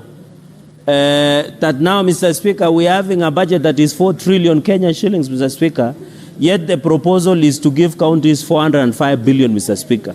I want to ask the National Assembly to fast-track and ensure that the latest audited account is within even less than one financial year, Mr. Speaker. Therefore, so that counties, and we are proposed, and the nation should follow this, Mr. Speaker, that we are proposing that counties must get at least 465 billion. I expect that as we go to mediation, the position of the Senate should and must stand to get sure that the counties get 465 billion, up from 370 billion that was in financial year 24-25, Mr. Speaker. So that counties, Mr. Speaker, there are many things that counties should do. There are many money that counties should get, Mr. Speaker, so that we can see service delivery, Mr. Speaker. I heard yesterday during the ISPAC meeting in Mombasa, the argument of National Assembly Chairperson of Finance and Planning, say the reason counties should not get more money is because there is corruption. But there is corruption everywhere, even in national government and county governments. That is one of the lame excuses that I've ever heard, Mr. Speaker. That the chair of Finance and National Planning yesterday in ISPAC meeting in Mombasa could say counties should not get more money because of corruption. And you had the majority leader yesterday said corruption is everywhere. You cannot, Mr. Speaker, they say before you kill a dog, you give it a bad name. And that is what National Assembly are trying to do our country. In fact, my proposal, and I want to agree with Prime Minister Raila Odinga, that all funds should go to only two offices, the National Executive and the Governor. And I want to ask members of National Assembly, if you want to manage funds, run for only two seats, the Governor or the President. The Constitution is very clear, Article 94 and 96, that the work of Parliament is legislation, oversight, budget-making process, representation. And there is wisdom why the 2010 Constitution ensure that Parliament should do that job, because you cannot oversight yourself. As they say in Kiswahili, and quote unquote, Mr. Speaker, muganga ajigangi.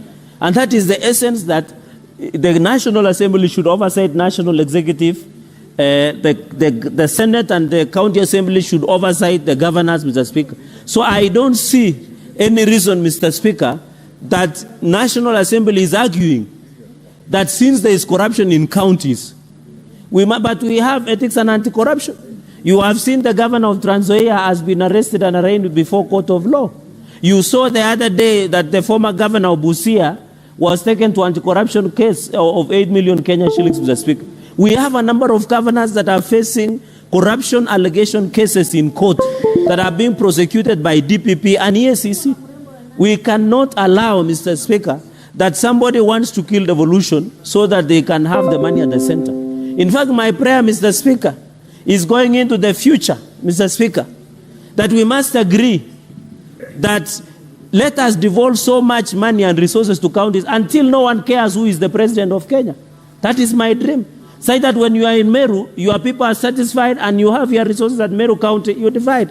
When you are in Garissa, Mr. Speaker, and I was disappointed, Mr. Speaker, over the weekend, that the county government of Garissa, led by a governor, decided to do a cultural festivals, yet the city does not have water or even clean toilet, Mr. Speaker. So it's very unfortunate, Mr. Speaker, that even, Mr. Speaker, even like they have not even completed a Kor Baraki Malamin 56 kilometer of water that connects the town that was worth, Mr. Speaker, 219 million. But they are doing cultural festival in Garissa, Mr. Speaker.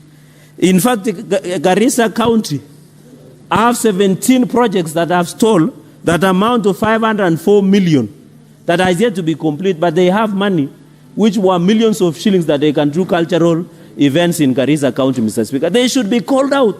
Those are the people who are giving a bad name devolution, Mr. Speaker. Those are, in fact, they purchase food worth 34 million to flood victims in Garissa, Mr. Speaker.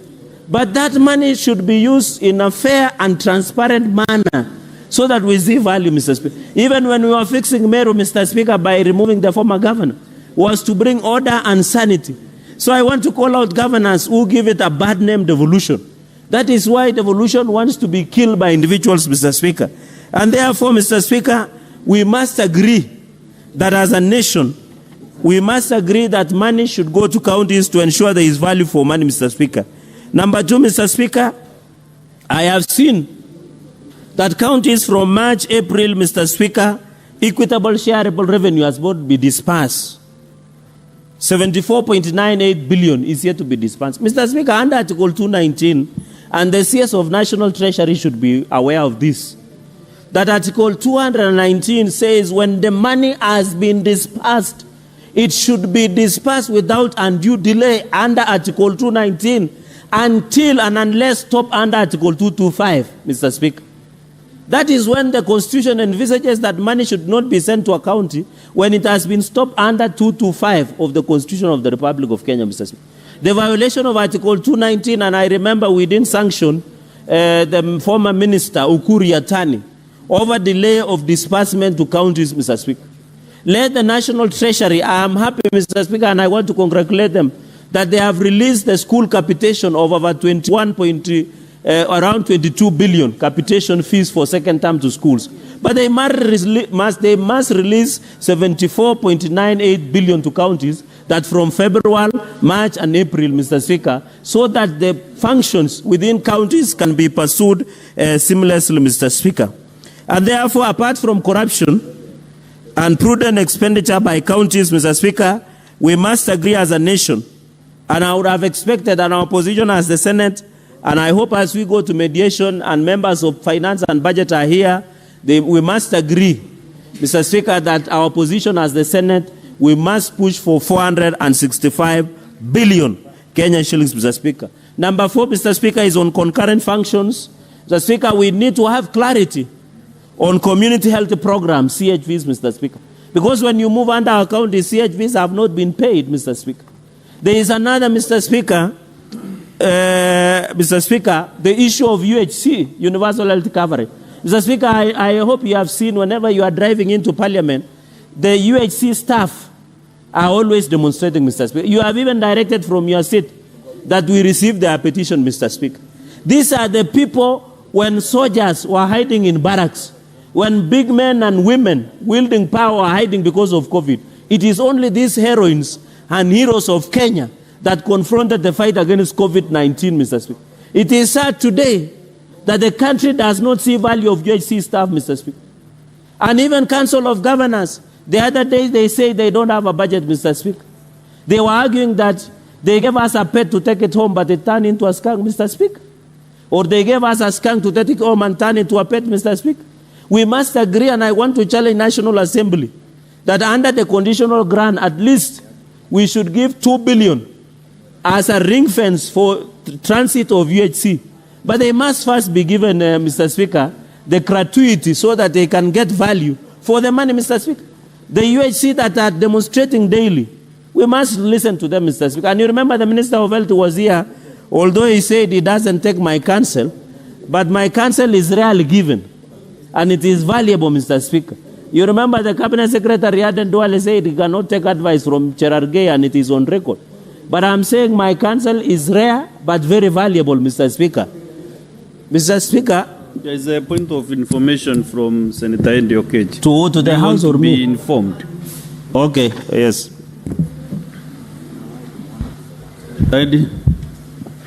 Mr. Speaker, my brother Senator Cherargei has just spoken about the universal health care workers, and he has said that there should be at least 2 billion allocated for them. I wanted to inform Senator Cherargei that because we share this gravity of the issue, the 2 billion cannot be enough for them, because the money that we need to be able to make sure that UHCs are actually compensated properly is 3.5 billion. So I wanted to inform you that that is a very important number that we cannot go below. And most importantly, we also cannot compromise the issue of permanent and pensionable for them. So even as we combine those two, the 2 billion is too small for them. It should be 3.5 billion and above. Senator Cherargei, you are well informed. He has advantage of sitting in finance and budget member.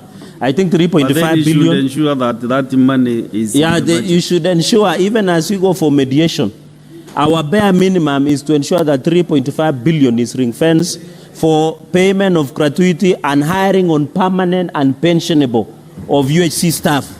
And I'm happy, Mr. Speaker, even during permanent and pensionable, we did push under junior secondary schools, JSS, for 6,000, Mr. Speaker. Mr. Speaker, I'm coming up with a proposal to amend the PSC Act, that all public service commission interns who intern with government, after 6 months, they must be transited to permanent and pensionable, so that we retrain the quality of training of those staff, Mr. Speaker, and we don't pay stipend, Mr. Speaker. As we talk, even as the UHC staff demonstrate, Mr. Speaker, it is sad, because in our hospitals, there are no services. Yet we have staff that had already been trained. Mr. Speaker, I want to advise Council of Governors and Ministry of Health. Let us not lose UHC staff, because they have already trained, they have worked, they have experience. So the least we could do as a country, we need to appreciate the heroes and heroines of COVID-19 pandemic staff. Mr. Speaker, you remember soldiers could not come out of barracks because no one knew how to handle COVID in this country, Mr. Speaker. So that the UHC staff and CHVs, we must look at it, Mr. Speaker. The public debt, I have seen the reasoning of allocating is the public debt, which is approaching 11 trillion, Mr. Speaker.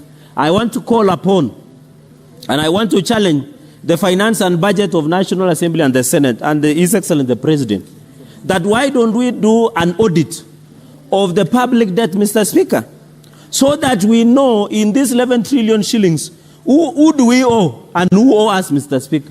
It cannot be that the country pays a public debt that an audit has never been done, Mr. Speaker, of around 11 trillion Kenya shillings.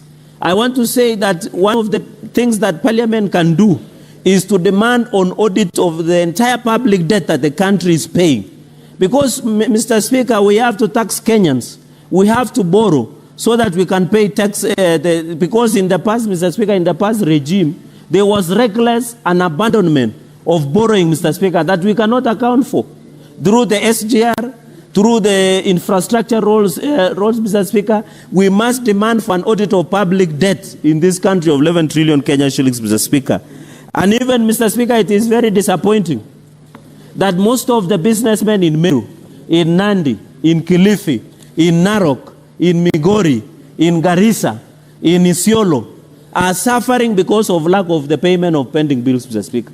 It cannot be that the Controller of Budget is releasing money Yet we have pending bills of 185.446 billion Kenyan shillings, Mr. Speaker. You are killing our small business. I remember Senator Kishero was coming up with a bill of startups. How will you support the small businesses in our villages and in our counties if you do not pay pending bill? And you remember the Ladamas motion, Mr. Speaker? We had resolved as a House that the pending bills must be paid. Mr. Speaker, in the last session, the National Treasury issued a circular that counties must give an undertaking of payment of pending bills. But it is sad that the pending bill as of today is 185.46 billion Kenyan shillings, with Nairobi leading with over 100 billion Kenyan shillings, Mr. Speaker. We must be told where is the money going. When you go to the controller budget, the requisitions have been made. When you come, the pending bills. Mr. Speaker, because we have a problem called voiding of payments, Mr. Speaker, where you take the money to pay X, but they end up paying Y, Mr. Speaker, and we must be told on this public debt, Mr. Speaker. Mr. Speaker, on the issue of equalization fund, under Article 204, that 10 billion, I want to request that the finance and budget must tell the nation what happened to equalization fund. We have been passing time, Nandi is supposed to benefit in Kapchorwa ward, Soba Songo, Mr. Speaker, and Chemelil Chemase ward, although Terik and Chepteroi ward should be beneficiary in Nandi County. But we are here to get it, Mr. Speaker. I want to challenge that we must also demand a special audit by OAG to look into the equalization fund. And I know Meru is a beneficiary, Kilifi, Mr. Speaker, and many other counties should benefit from equalization fund, Mr. Speaker. Mr. Speaker, and therefore, even finally on the 50th point is on source revenue, Mr. Speaker, we must agree. The revenue potential, for example, of Nairobi is 63 billion. But when they collect 11 billion, 13 billion, they become excited. The revenue potential of Nandi is 800 billion. But when Sang collects 200 billion, it's to celebrate. Is it a case where a chicken lays an egg and makes a lot of noise as opposed to a cow which gives a lot of milk, Mr. Speaker? We must relook at the own source revenue. For Nandi, we have multinational tier states, land rates, land rent, among others, Mr. Speaker, so that we can ensure that we support, Mr. Speaker. But I want to challenge counties, and I want to warn governors. No governor is special. Even if you criticize the president, you are not special.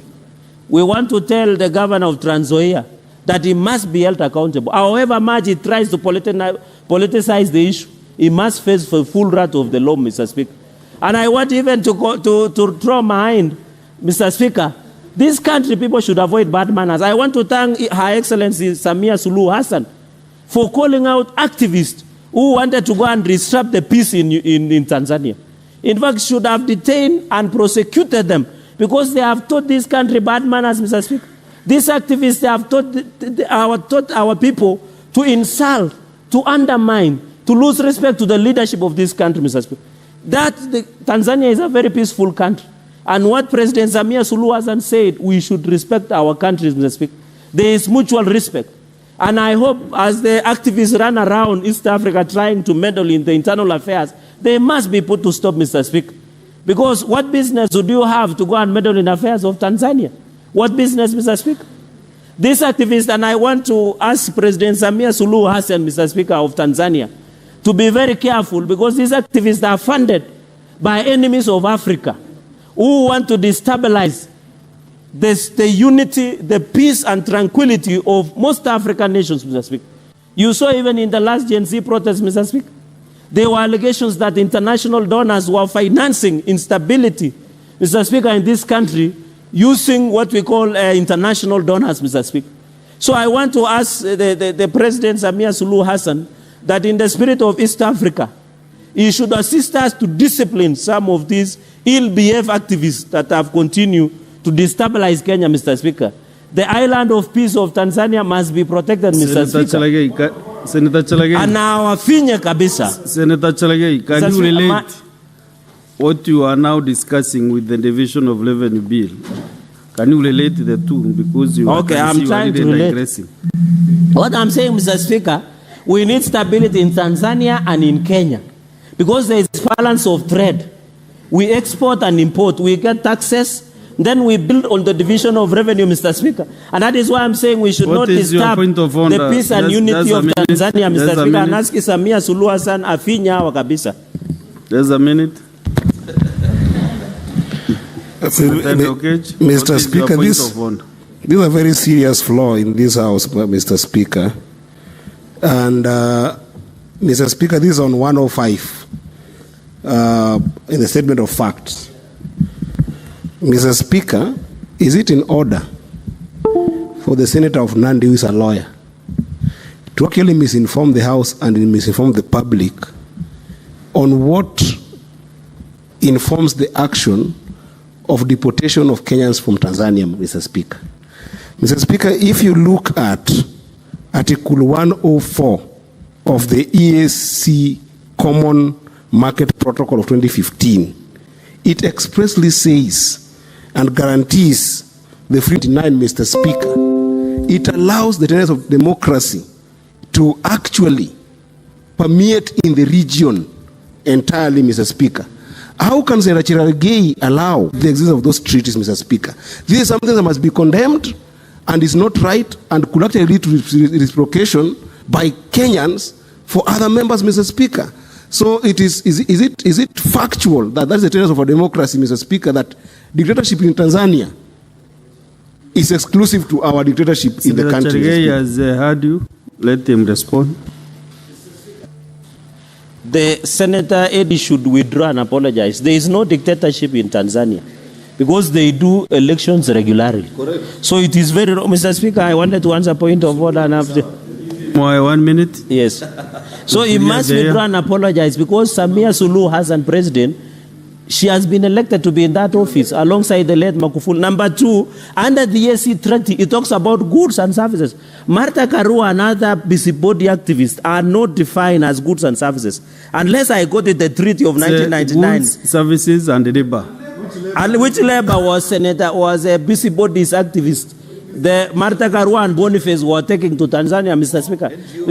And NGO money and cloud chasing in TikTok and Facebook, Mr. Speaker. Mr. Speaker, with those many remarks, I submit and I pray that we go to mediation, Mr. Speaker. Mr. Speaker, I shall not be intimidated. These are people who are financed by NGOs, Mr. Speaker. I will not be moved. If they have eaten NGOs money from Soros, Mr. Speaker, I should ensure. Senator Cherargei, you have finished. Assume your seat. Senator Amboni. Yes. Mr. Speaker, with all due respect, I think, however emotional we can become during debate, but we must uphold parliamentary language. Mr. Speaker, Martha Karua is an honorable member who has served this republic not only in this House, but also in cabinet. And Mr. Speaker, Martha Karua was one of the engines behind the success of the promotion of the fast tracking of the East African community. Mr. Speaker, for the Senator of Nandi to call Martha Karua and Professor Willie Mutunga as busybodies should not reflect anywhere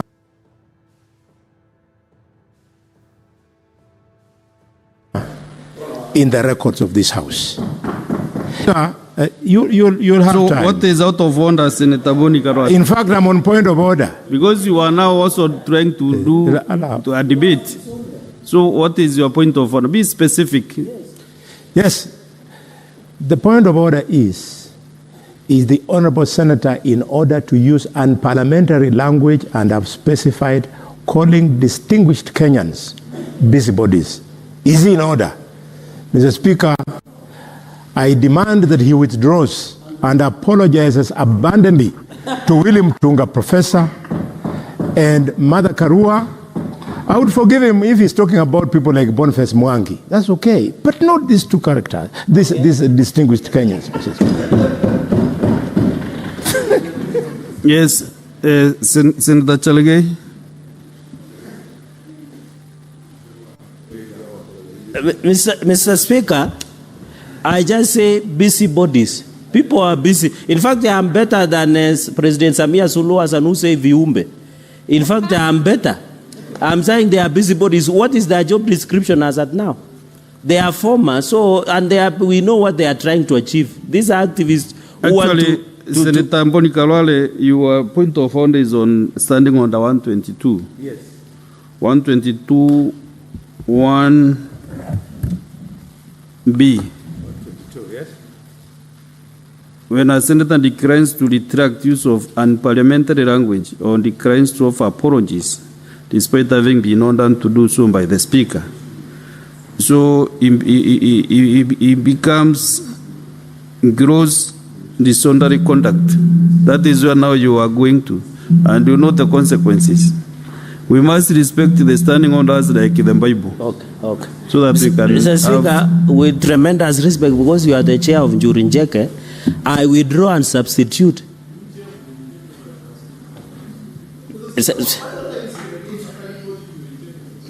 It's a respected house of decision among the Ameru community. It's a yes. Council of Elders. Council of Elders, it is recognized under the Constitution. One of them actually revamped. And I was there. In fact, when I was there with you, the Njurinjeke went into a trance as you approached to address them.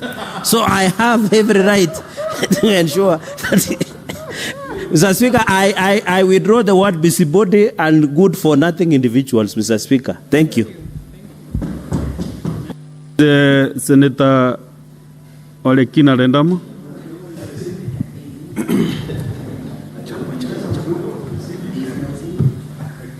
Thank you, Mr. Speaker. Mr. Speaker, I rise to support the report by the Committee of Finance and Budget in as far as their contribution to the Division of Revenue Bill. Mr. Speaker, as I seek your indulgence with my vocals, I want to remind this House that we've been here before. We've been here where we are supporting the report of our Committee on Finance and Budget and rejecting the proposed DORA from the National Assembly. Mr. Speaker, if you're very keen to listen to the Finance and Budget Committee, the Finance and Budget Committee are telling us that the National Assembly is completely violating the Constitution. It is violating Article 202 that demands for revenue raised to be shared equitably. It is also violating the Constitution in the sense that they have received the audited financial statement from the Auditor General for the year 2024-2025, but they have refused to consider, meaning any funds which are being shared can never be shared equitably between the national government and the county government.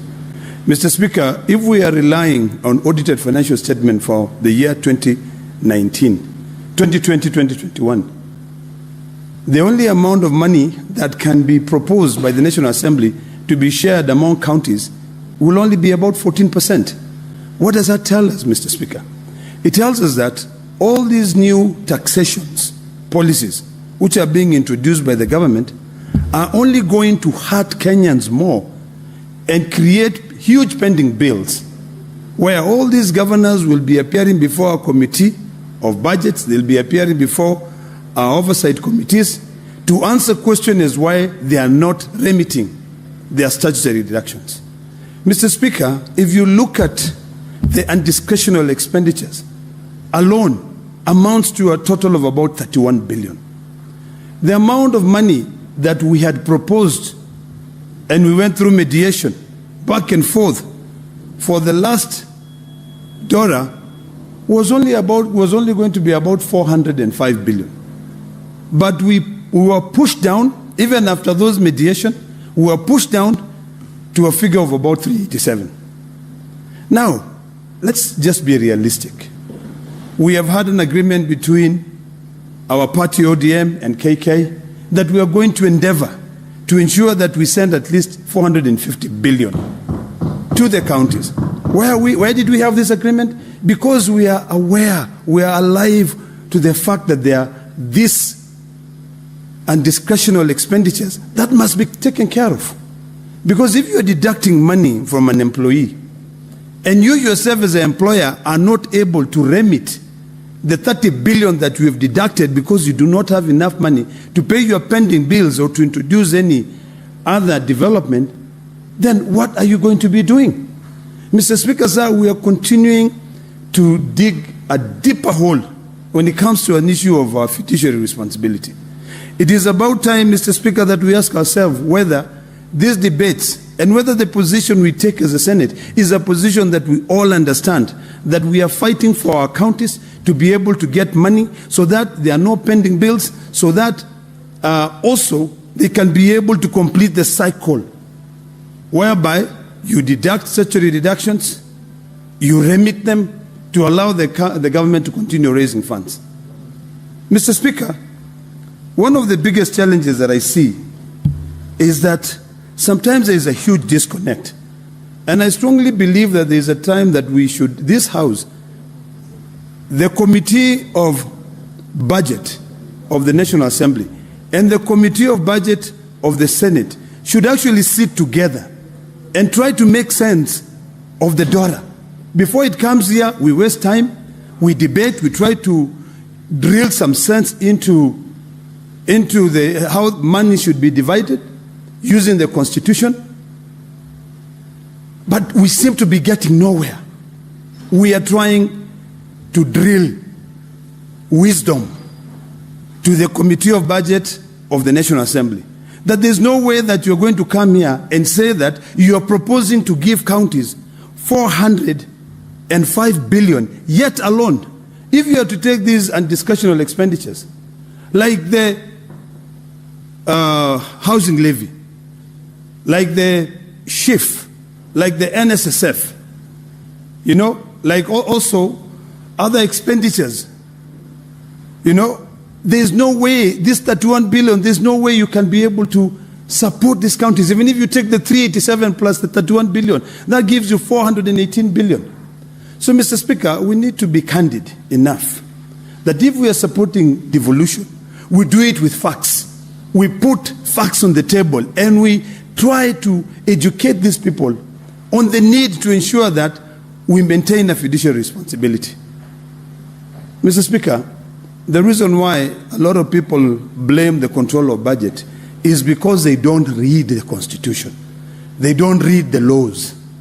You know, we were here the other day arguing about money being sent to Nyamira County. And some of us were busy blaming the control of budget for releasing money to 2 different assemblies. Yet we have a law that all of us must read and understand. If you read Section 103 and Section 104 of the PFM Act, it is quite clear. It says 103 says establishment of the county treasury. 104 says that the head of the county treasury shall be the CC in charge of finance. And only the CC in charge of finance can be able to send requisitions to the control of budget. So we need to be clear here, because sometimes we talk, yet we don't have facts. Today, I want to demystify this issue of the division of revenue bill. Mr. Speaker, sir, this Constitution, which all of us read on a daily basis, it's quite clear. If you go to Article 201, Article 202, in fact, Article 201 talks about a fiduciary responsibility. If you look at 201, Mr. Speaker, it says the principles, the following principles shall guide the aspects of public finance in the Republic. And I refer clearly to the public finance system shall promote an equitable society, and in particular, the burden of taxation shall be shared fairly. Revenue raised nationally shall be shared equitably among national and county government.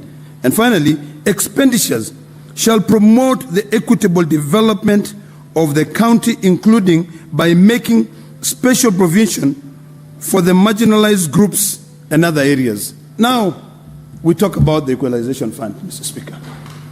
Equalization Fund already, and there is a mistake in this report, Mr. Speaker, and I hope that when a report is tabled, we go through it and we look at it.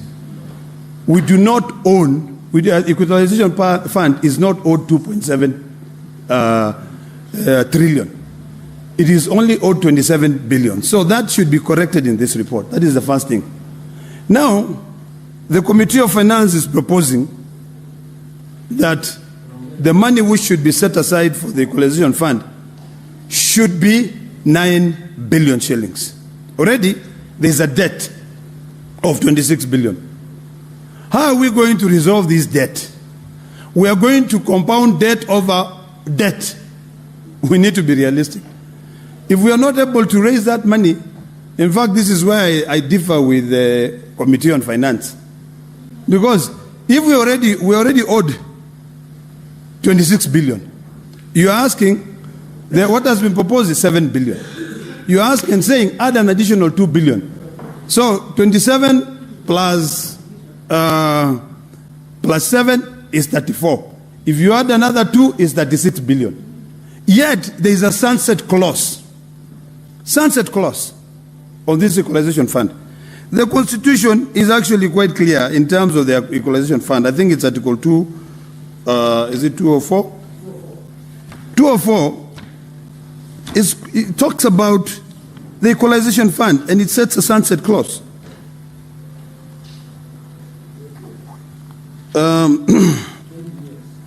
For 20 years. And that 20 years is lapsing very soon. So the question that I haven't had the Finance Committee responding to, or any of my colleagues, and I'll seek some wise counsel from my colleague, Senator Eddy, is that what happens if we don't amend the Constitution to be able to extend the time of the equalization fund and the 20 years is coming to an end? What happened? Yet, the money has still not been paid. Is this money going to be in a fund which exists? Or is it going to be in a fund, or it's going to be in a fund that exists? So these are questions that we must ask ourselves diligently. Ask ourselves and see where is the problem and how are we going to resolve this problem. Then it comes to the issue of accountability, Mr. Speaker. We are all complaining that projects are stalling. You know, there are so many projects which the national government has initiated. And when it comes to the issue of Narok County, Mr. Speaker, I want to be very candid and very clear on this.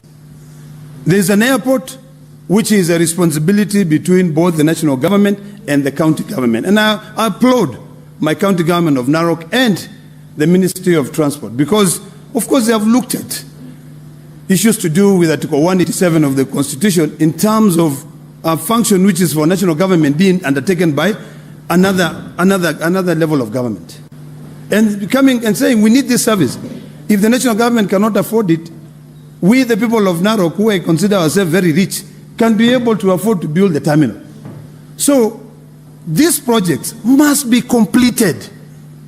You know, when you initiate the project, let's complete them. This is why I said the other day, the contractor, and I want to call upon the Ministry of Transport and KAA, please move to site because you're not on the site. I was there 2 days ago. I'll be there again on Friday. I'll be a thorn in your flesh to make sure that these projects are completed. That is the only way we are going to be able to make sense. Mr. Speaker, sir, a couple of days ago, I listened to my colleague, Senator Kachwang, and he was raising a very valid point. And Senator Kachwang really asked a very simple question. He said, why is it that when governors are exiting, they start launching huge projects? They budget huge projects. And this is when the governor is exiting from serving a county for 10 years. When he is leaving, he now launches a big project which becomes a burden to the other incoming governor. In Narok, we had a similar problem with the hospital and the the medical technical training college, which was officially opened by the president the other day. Save from that technical college, the hospital had to be taken over by the national government because it was a project that could not be managed by the county government of Narok. We had a similar case in Kakamega County where the level 5 hospital, which was being built by the then governor Paranya, became, a white elephant project that could not be completed. So when it comes to the issue of accountability, when it comes to the issue of financial management, all of us, Mr. Speaker, must be alive to the fact that there are limitations. There are things that we can be able to do, and there are things that we cannot be able to do. If we are not alive to the fact that there are limitations, we will be unfair to the current and the future generations.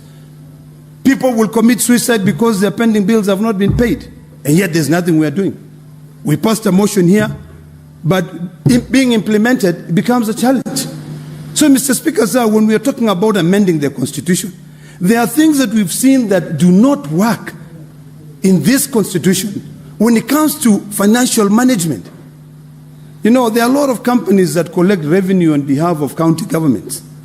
And since they are required by Section 109 of the PFM Act and our Constitution to be able to remit 100% of the money that they collect to the county revenue fund, for them to be able to bill for their services, whenever they bill for their services, they are not paid.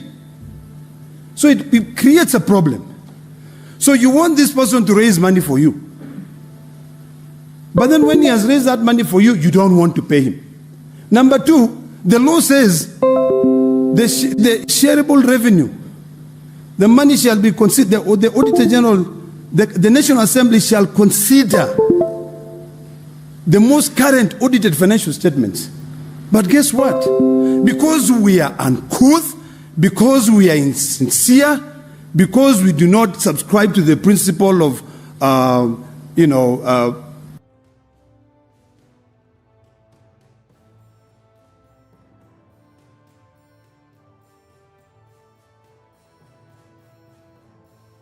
financial responsibility, we must come of age. We must come of age so that we can be measured among other developing nations. Kenya is slowly developing to becoming a developing nation. The freedoms we have here, the ability for us to raise money. But we must live to that standard. So a time will come when it will make sense to amend the Constitution to ensure that when these companies that are collecting revenue on behalf of county governments do collect the revenue, let them deduct their share, which is agreed upon, and they remit the money. You will notice, Mr. Speaker, that most money will reach to the counties. But currently, when you know that you have to send 100% of the money because the PFM Act Section 109 demands that, and I believe it's Article 217 of the Constitution, when you know, and I want to be correct on that, so that I don't leave anything. Yeah, I think it's 217. I'm correct that. No, 207. Sorry, Mr. Speaker. When you know that when you send the money that you've collected, you now have to go and beg the county governor for you to be paid your services. It becomes, it demoralizes you in the point where you don't even disclose how much money you've been able to collect. In fact, it's Article 207 of the Constitution, which mirrors Section 109 of the Public Finance Management Act. So, Mr. Speaker, in conclusion, I want to reiterate the fact that as a House, all of us, number one, must read this report. Number two, we must always have a sense of occasion. All of us must debate on facts to be able to guide this nation. We must be able to come out and say that whatever we're debating is what a good committee has undertaken. Not always deviating. There's always a nudge to deviate and talk about current affairs, politics, talk about regional politics, but it doesn't make sense. What will make sense, Mr. Speaker, is if all of us understand the report being submitted by the committee. The distinguished senators sat, burned the midnight oil to be able to demystify the proposals from the National Assembly. It will only be better for us if we can read them. And after reading them and having a conversation with the members of that committee, I believe, and I've come to a firm belief, that the only way the devolution will work is, one, if we send the 450 billion that we agreed between ODM and KK, or in the worst case scenario, we send money that can be able to take care of the undiscretional expenditures. Number 3, we also must make sure that we resolve this quagmire, this confusion. We stop dilly-dallying on the matter of equalization fund. The 26 billion, if we add an additional 7 billion, I don't even support my good friend Senator Eddy by saying he wants 9 billion. If we cannot raise 26 billion, if we are given the 7 billion, it's good enough. But that 7 billion should go and support and raise these communities. You know, raise these communities. When you continue accumulating debt over debt, it doesn't help. So finally, Mr. Speaker. Your neighbor, Senator Eddy Okech, wants to inform you. I'll be more than happy to be informed. Senator Okech? Mr. Speaker, there is an exchange there. So, Madam Speaker, the Senator of Narok has questioned whether I want this 9 billion to be given to counties instead of the entire amount. What I wanted to inform the Senator is that the structure, and we have been fighting this for over time now, Madam Speaker, the structure of the Equalization Fund has been that every single year this money is allocated. The money is allocated, but it never gets to leave the treasury because of a number of reasons, just in the implementation metrics of the Equalization Fund. So the 26 billion that is already owed, that is quoting, is something that has been allocated and actually been given to the treasury. It has just never been released accordingly. But in this budgeting, we are saying that this budgeting, the proportionate amount that must go to the Equalization Fund for this particular finance year is the 9 billion. So the 9 billion is not going to pay debt. The 9 billion is what is rightfully meant for the counties in this financial year. But the debt that is in the treasury is that the money that is there has been put aside on a special, remember, Equalization Fund is a special purpose fund, and it has just not been released by the treasury, and that is what he himself, as my whip, and myself must fight the treasury to reduce those funds to go and do the work they're supposed to do, because they're never releasing them, but they keep on allocating them.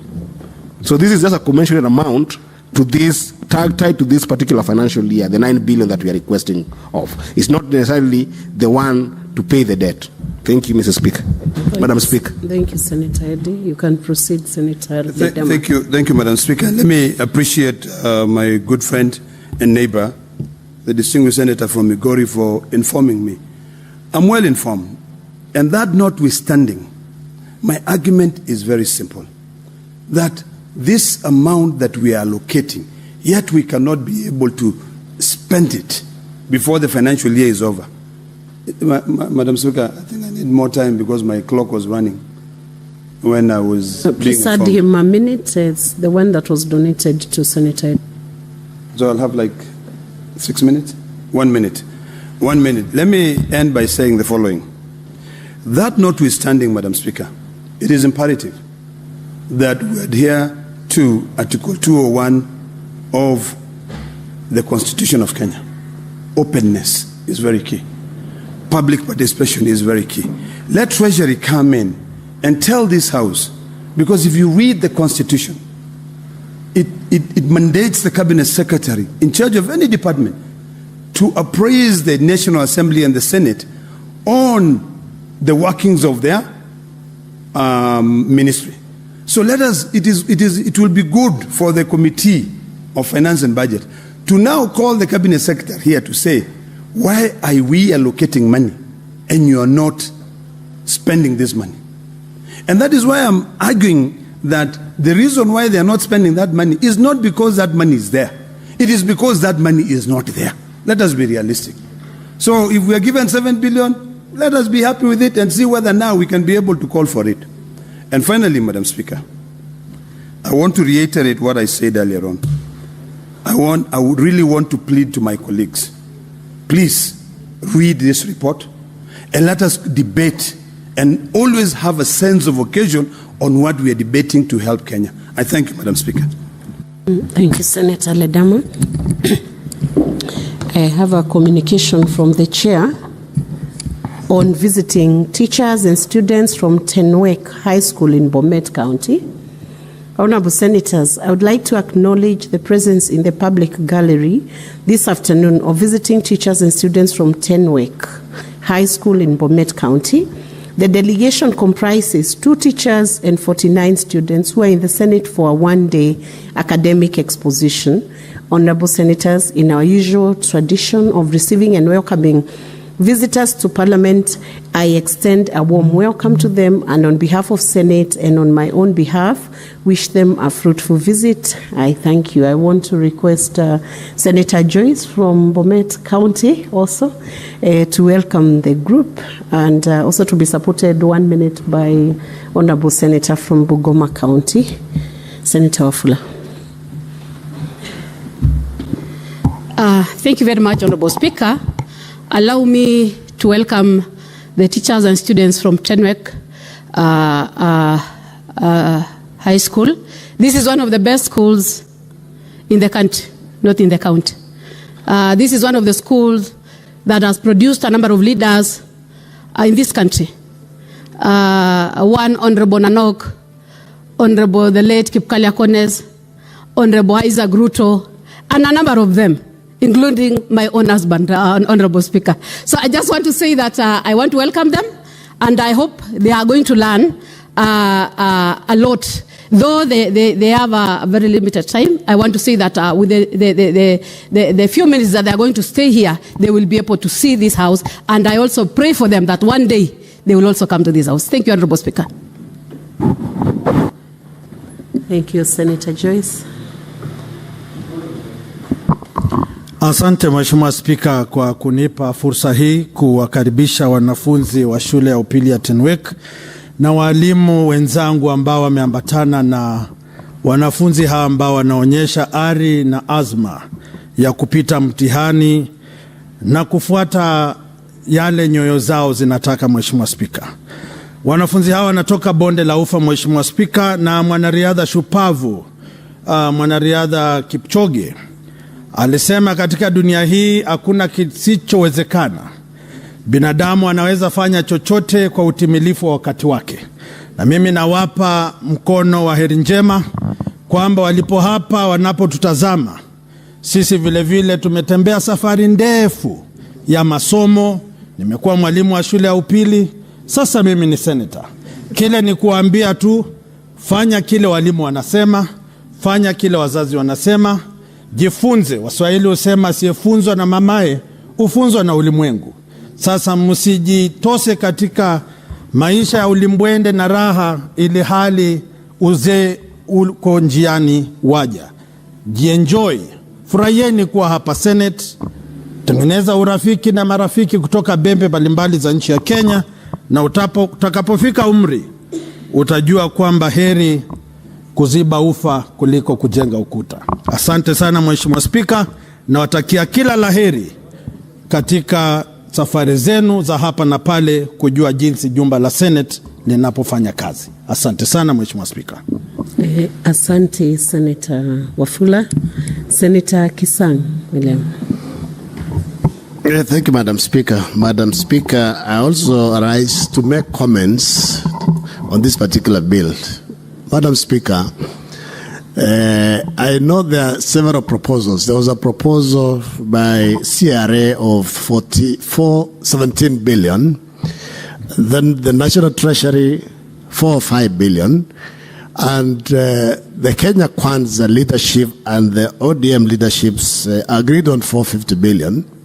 So I don't know where Treasury came up with the 4 or 5, because if you remember, Madam Speaker, in the current financial year, we had agreed on 4 or 5, and they reduced it to 380 billion, and then eventually, during the mediation, we went back to 387.5. And this included 425 million for libraries that were, the services were devolved to Honorable Speaker. Madam Speaker, as the Senator for Elgeyo-Marakwet County is just getting, they've been getting 4.8 billion And for the last 10 years, I've said many times in this House, Madam Speaker, that there are some counties, actually about 10 counties or so, Madam Speaker, that are getting less than 6 billion. These counties, the business they've been doing basically has been putting up ECD, infrastructure, paying salaries for employees, and maintenance and evaluation. There is nothing meaningful or a flagship projects that they've undertaken, Madam Speaker. And if we go this way, I've said that in the next few years, some counties like Elgeyo Marakwet County, Lamu, Tharaka-Nithi, Isiolo, basically devolution will have only benefited in terms of payment of salaries, but no meaningful development, Madam Speaker. So that's why I'm saying, as a Senate, I don't think we are going to support this bill. We will ensure we don't pass it so that we go into mediation. Let's get the 450 billion, Madam Speaker, so that our counties can do some meaningful development to our people. The reason why for devolution was to ensure there is equitable development across the country.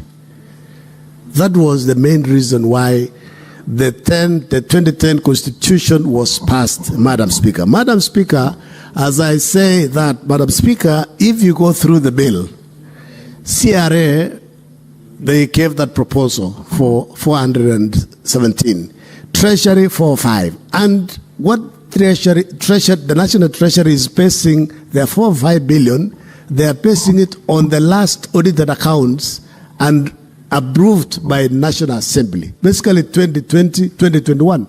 So I wonder why National Assembly is not helping the counties by ensuring they look at the audited accounts up to date. We should be basing the share of revenue on 2022-23 at worst. Otherwise, we should be basing it on 2023-2024, Madam Speaker. The current CS for National Treasury was the chair for PAC in National Assembly. So we want to tell him, Madam Speaker, that we will not accept anything short of 450 so that our counties can progress, Madam Speaker. Madam Speaker, we also want to urge our colleagues in National Assembly that let us fast track looking at the reports, looking at the audited reports for national government, Madam Speaker. Madam Speaker, I think I agree with the member who has said we have had this constitution for the last 10 years, 15 years, Madam Speaker. The current constitution was passed August 2010. This year, August, it will be 15 years. Maybe it is high time, Madam Speaker, that we relook, we audit the Constitution. Madam Speaker, this House, the Senate, actually should be the one who should be approving the audited accounts because we have interest with the counties. We'll fast track. But you know, National Assembly are not interested to disperse resources, proper resources to go to the counties. So they can delay, they can track their feet to pass and look at the audited accounts, Madam Speaker. Madam Speaker, I know we have discussed issues on equalization fund. It's been there for these 12 years or so, Madam Speaker. Every year, Treasury allocates resources. By end of the financial year, there is nothing that has been dispersed to the counties. Because there is a fight between some ministries of national government and also counties on who is supposed to do the actual implementation. I know we discussed several issues in the last parliament in National Assembly. Minister of Water wanted to implement some projects. Minister of Roads wanted to implement some. And eventually, nothing happened.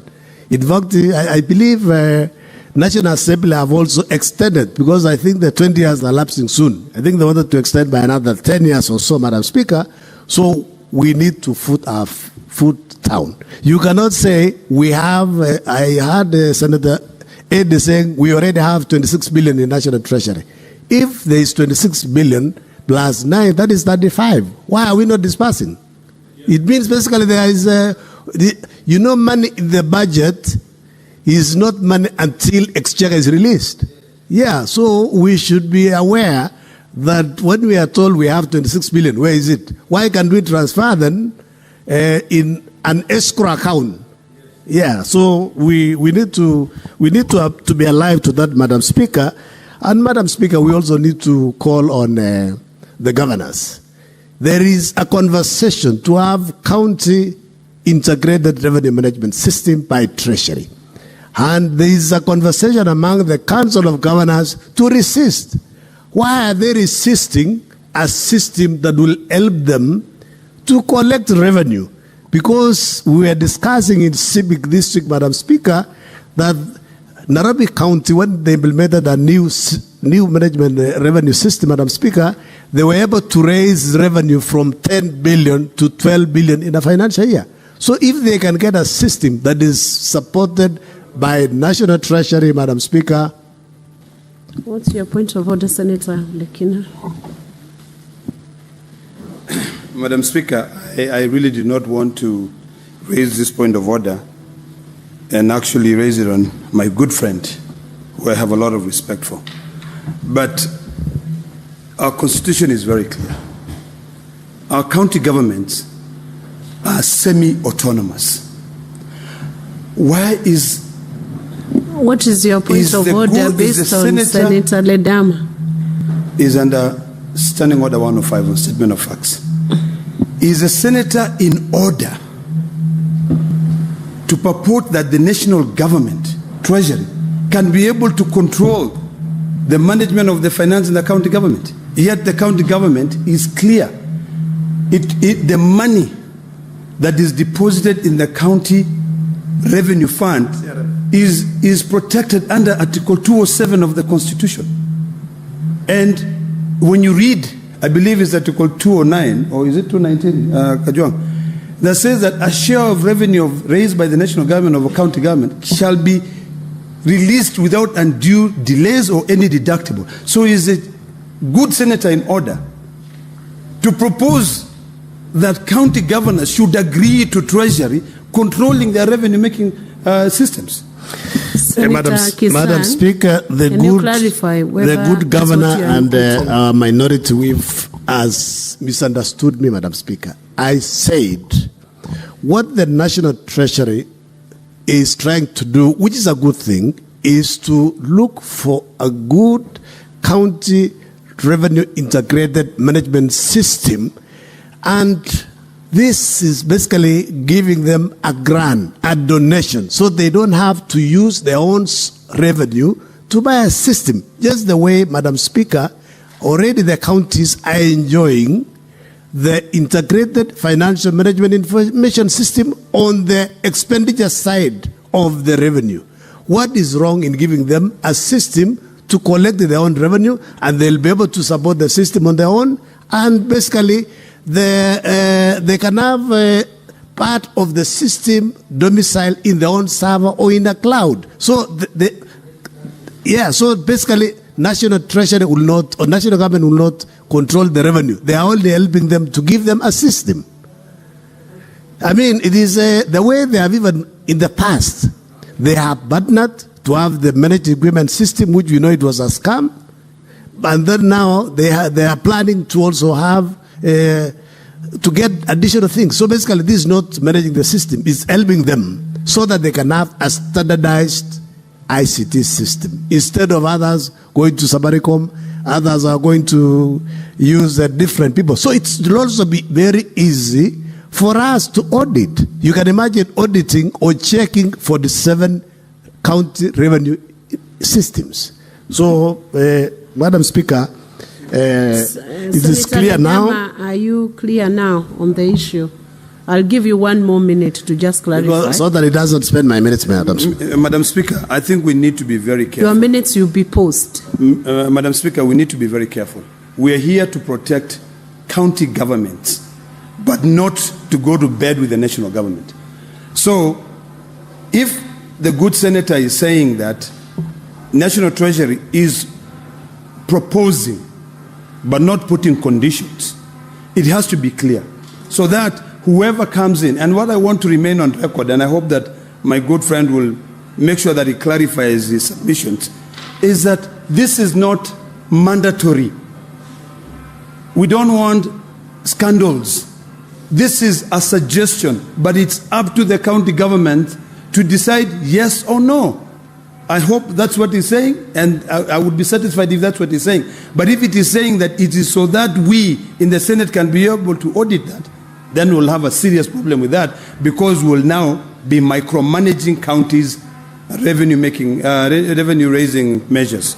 Thank you, Madam Speaker. You know, Madam Speaker, this is still a proposal, and I believe the National Treasury and the County Council of Governors have a conversation, and I'm not speaking for National Treasury or the governors or the county government. I was just raising what is outside there, and also as an expert in the ICT industry. You know, occasionally I get consulted for free of charge. So that's why I also wanted to advise the House free of charge, Madam Speaker, this afternoon, that there is conversation outside there, and it's a good thing.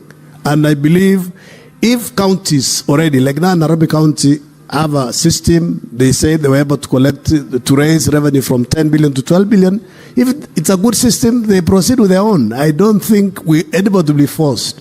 And if it is free, why not? You know, I'm speaking because the county where I come from, we don't have 50 or 30 or 100 million to pay for software. So we'll pick it, we'll be very glad to get that system, because my county doesn't have, say, 50 or 100 million to buy it. So those who have resources like Narok, because they get a lot of revenue from the Conservancy and the Masai Mara, they can buy their own. It's free. It's not free, please.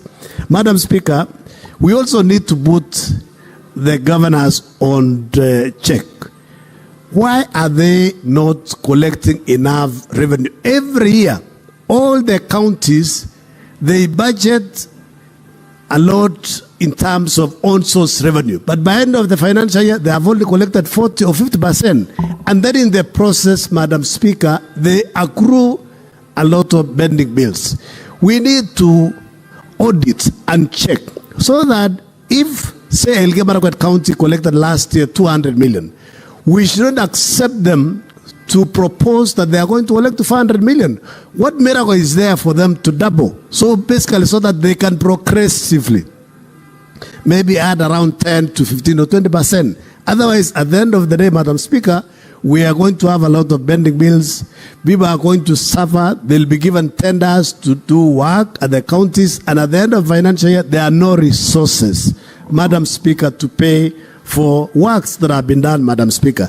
Madam Speaker, there is also something that is not going right at our counties, Madam Speaker. Madam Speaker, when the control of budget approves expenditures, Madam Speaker, some governors divert.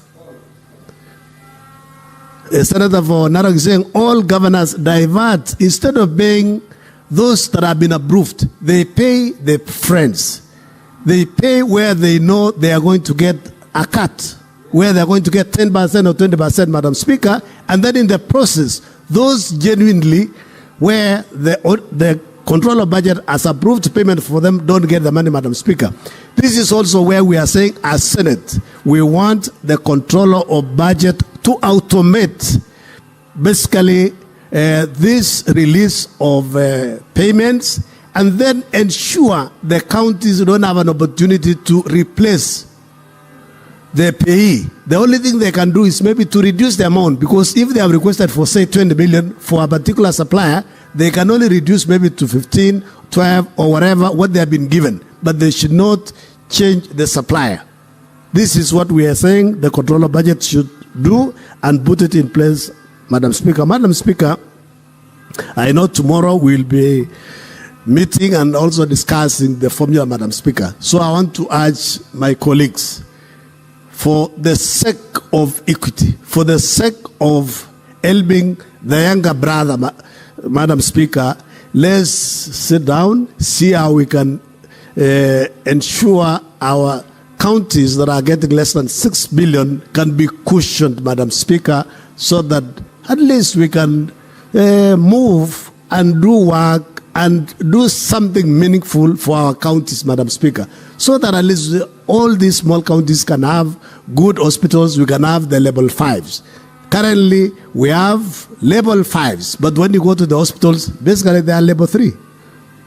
Madam Speaker, with all those many remarks, I don't support the bill, we sit down, let's not approve this bill so that we can go into mediation to get basically the 450 that our counties deserve. Thank you, Madam Speaker. Thank you, Senator Kisang. Senator Kajwang Moses Otieno.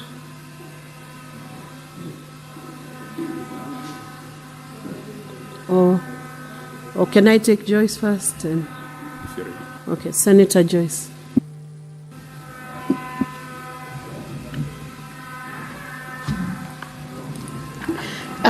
Thank you very much, Honorable Speaker. Allow me, Honorable Speaker, to thank the Committee on Finance for the work that they have done. And Honorable Speaker, I must also commend them for giving room to a number of stakeholders to be able to get the submission, which has formed part of this report. Honorable Speaker, I know division of revenue bill is an issue that this House needs to look critically and also compare notes with a number of stakeholders' submission. Honorable Speaker, I also want to congratulate the honorable colleagues on the number of submissions that they have also given. And I want to say, Honorable Speaker, that I will all want to touch on the recommendation that has been spoken by two stakeholders, that is the submission by the County Assemblies Forum. Honorable Speaker, the County Assemblies Forum's concern is the issue of underfunded or underfunding by the national government.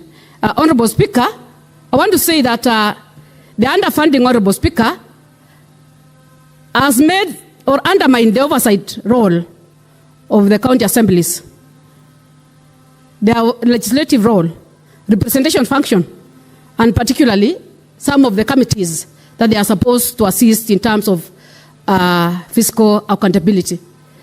Madam Speaker, I know we've been fighting to make sure that the counties are able to deliver their services. And Honorable Speaker, the BFM Act mandates the counties to use their resources prudently. But Honorable Speaker, the challenge that we have within the counties is the late remittance by the national government. This late remittance, Honorable Speaker, has made the counties to increase their debt. They have made them not to be able to deliver on their mandate. They have made them not to deliver the services on time, Honorable Speaker. So I want to say that despite the fact that we are fighting for these resources to go to the counties, still it's a constitutional mandate that we give the counties 15%. But as we speak right now, even the allocation that we've given them is still far below the requisite percentage, Madam Speaker. Honorable Speaker, if I can go to the recommendation by the Kenya Devolution Civil Society Organization, they have raised a concern where the amount that you are giving to the counties this financial year is far much below the percentage, the 15% that we are supposed to give to the counties. Meaning, Honorable Speaker, that a number of things that the county, a number of plans that the counties want to undertake will not be actualized. Remember, Honorable Speaker, we also have functions that have been given to the counties by the national government. The issues of the industrial parks, youth and women empowerment programs, and even the issues of housing. Honorable Speaker, these are some of the issues that I want to believe the counties needed to be given enough resources to be able to assist in terms of counterfunding projects that are supposed to be undertaken by the national government. So, Honorable Speaker, I just want to say that it will be prudent for this House to really work it out and maybe find a way of maybe getting the percentage that is supposed to be a bare minimum. I know we have the 15%, but because of the increasing demands of the county government, because of the functions that national government are devolving to the, or they want to co-join with the county government, I think we need to set a bare minimum whereby we will be able to allow them to be able to deliver, Madam Speaker. So, Madam Speaker, I would want to agree with the recommendation that has been made by the Committee on Finance. I know their hands are tied in terms of making this decision, even after getting the reports or the submission from the various stakeholders. They still have a challenge in terms of making sure that the percentage is arrived. And I want to say that if this House, I was once listening to Honorable Kachwang, and he made a lot of sense in some of his sentiments when he was talking about the devolution and the counties that we have. I still want to believe that as far as we are supporting the counties, we still have to relook at it.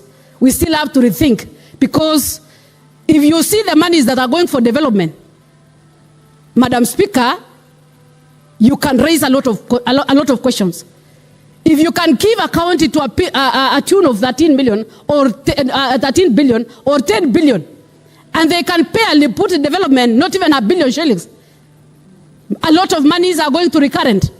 There is a lot of duplications in the counties. I can tell you for sure that we need to look at this. There is more questions than answers. A lot is needed to be done in the county governments. But because of duplications, they cannot be able to do things the right way. Meaning, we need to relook at devolution. I don't dispute or I don't challenge that we have the 47 counties. But I still want to believe that if we can look at it critically, we can come out with a better solution where we can have more resources going to the ground. Because at the end of the day, it's not the number of representatives that we want to see. It's not a number of duplications that we want to see. We want to see the tangible projects that are able to assist our people. So those are some of the concerns that I'm raising. And I also felt that the Honorable Senator, he's been here and he's been working with the county governments. And I want to say that I saw a lot of sense, and I still feel that we need to rethink. I would challenge the Committee on Devolution to still look at this critically and really tell whether this is the direction that we need to take as a country. If the percentage that we are taking to development is so minimal compared to what we've devolved, it raises a lot of concerns. So I don't want to labor much. I just want to say, Madam Speaker, I would want to support the Committee on Finance, and I would urge this House to still look at the issues of the counties and make sure that they give counties enough resources to be able to discharge their services. I beg to submit, Chair. Thank you. Thank you, Senator Joyce. Senator Kajwang Moses. Madam Speaker, I thank you for giving me an opportunity to comment on the Division of Revenue Bill 2025, which is one of the most important functions of the Senate and as senator, because it is during this kind of debate that we determine what goes to county governments. Many people sometimes ask, what do these senators do when they're in Nairobi? This is it. We are deciding what is going to county governments. When governors are giving out bursaries, launching roads, and doing all the employment that they're doing it courtesy of the Senate, which has approved certain estimates to go to the counties.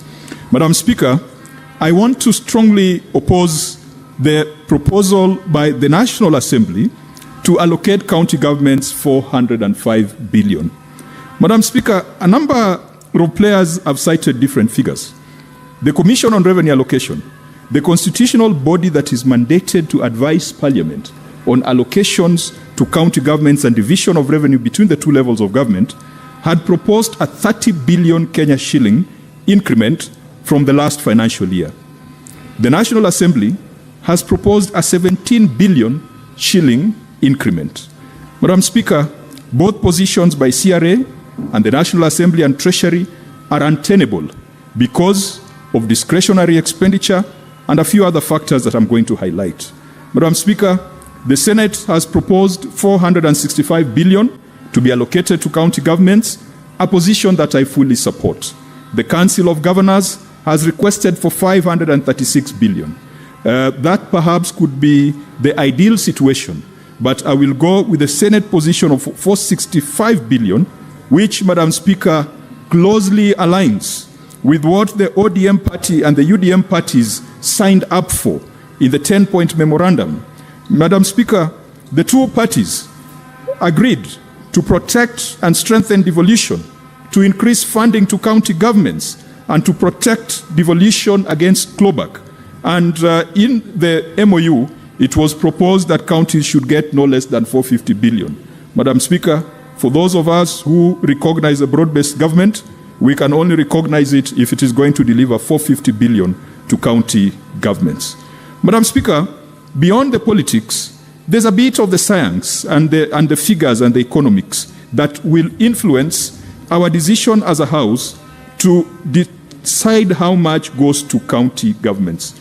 First of all, the Constitution requires that the basis of division of revenue between national and county governments should be the last revenue estimates as adopted by the National Assembly, as audited and approved by the National Assembly. Madam Speaker, this bill proposes that we use the base of 2020-2021.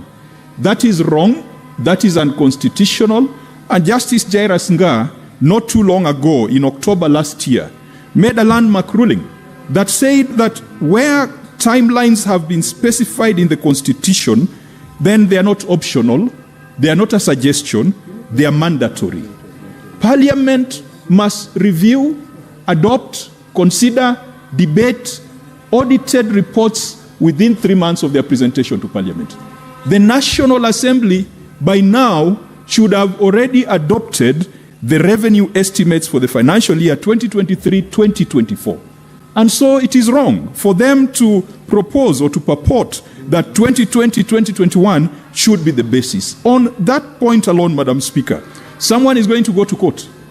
Is going to challenge the decision of Parliament to say that it is unconstitutional to base revenue on estimates that are 4 years old. Madam Speaker, if you are to base the revenue share on 2023-2024, then it would be possible to yield to counties the 465 billion that the Senate has proposed.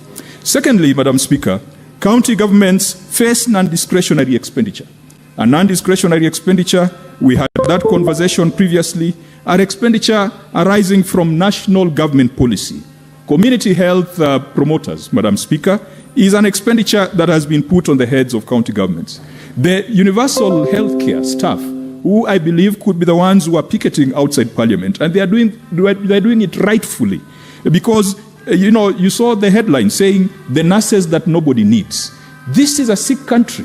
You cannot have a situation where you have nurses that are not needed. We can't have a situation where we train and educate our nurses only to export them to Qatar, to export them to UAE, and yet our people are still sick. Madam Speaker, we must ensure that the UHC workers are engaged in proper and decent terms of service, so that instead of them spending time in the corridors and the streets of Nairobi picketing, they should be out there dispensing and delivering health service, care, and attention to the sick people of this nation, and making sure that the Social Health Authority and the Social Health Insurance Fund and all those programs of the national government are successful. That can only be done if county governments are financed sufficiently. The UHC workers, their concern is when you send them to county governments, you're going to end up with 47 different employers who have 47 different moods and who have 47 different management styles. They want certainty. They want to be put on a scheme of service that is predictable. Madam Speaker, this is where we must call back the CS for Health to tell us how the Human Resource Advisory Council under the Ministry of Health, what it is doing to ensure that there is consistency, that there is transparency, and there is synergy in the employment of health workers at national and county governments. Health workers have cried for a National Health Commission, And President Ruto had assured us that the unveiling of the Human Resource Advisory Council under the Ministry of Health would be one step towards ensuring that our health workers were treated well. But with the picketing on the streets, it means that this is another spectacular failure of this regime, which we must correct for this broad-based arrangement to go forward. Madam Speaker, county governments deserve 465 billion because the functions that have been allocated to them have been kept in Nairobi. The road function. Madam Speaker, many of us, we go to Mombasa whenever we are going for conferences, and many of us are familiar with Nyali. There is a particular road which you cannot miss passing through. That is Links Road. Whenever a little rain falls, Madam Speaker, there's a part which is always flooded, and it is so bad that vehicles can be submerged in it. That road is a responsibility of the Kenya Urban Roads Authority. The governor of Mombasa is helpless. The governor of Mombasa gets stuck in the same floods. The same story applies in Nairobi City County. You have roads that are flooding, you've got pavements that are muddy, you've got pavements with trenches which are a threat to the lives and safety of Nairobians, and yet the governor cannot touch them. We must bring those functions back to the county. We must bring the roads function. We must destroy and demolish this thing called KERA. If it's going to remain in existence, let it be a parastatal or an entity that is run and controlled by county governments, and that money should form part of this division of revenue. We must do away with Kura, urban roads, and perhaps the only urban roads Kura could deal with, they need to be defined. But there is no business Kura has doing a road, bank road somewhere in Homa Bay, and when there is a problem, they are nowhere to be seen, and then the governor takes the blame. We must bring health, transfer it to counties, and fund it appropriately. Water, Madam Speaker, agriculture, housing, trade, markets. If you are faithful to the Constitution and fully devolve these functions, then counties deserve not just 465 billion, but the 536.8 billion that the Council of Governors have been asking for. Madam Speaker, even when we advocate for more funds to go to counties, we must call out some bad behaviors that we have seen in counties. Just this week, Madam Speaker, a county appeared before the Public Accounts Committee, a fairly small county by population. It has 10 elected MCAs. And because it has 10 elected MCAs, the law has capped the number of CECs to 6. So when you add the county secretary, the county attorney, the deputy governor, and the governor, that's when you get to 10. So the law has capped the number of CECs in the spirit that the county is fairly small, that 6 CECs can run it. But what does the governor do? The governor engages 36 advisors on all sorts of things under the sun. There is an advisor on the equalization fund, there is an advisor on cohesion, there is an advisor on things that you would expect the governor to have had knowledge of before he got into office.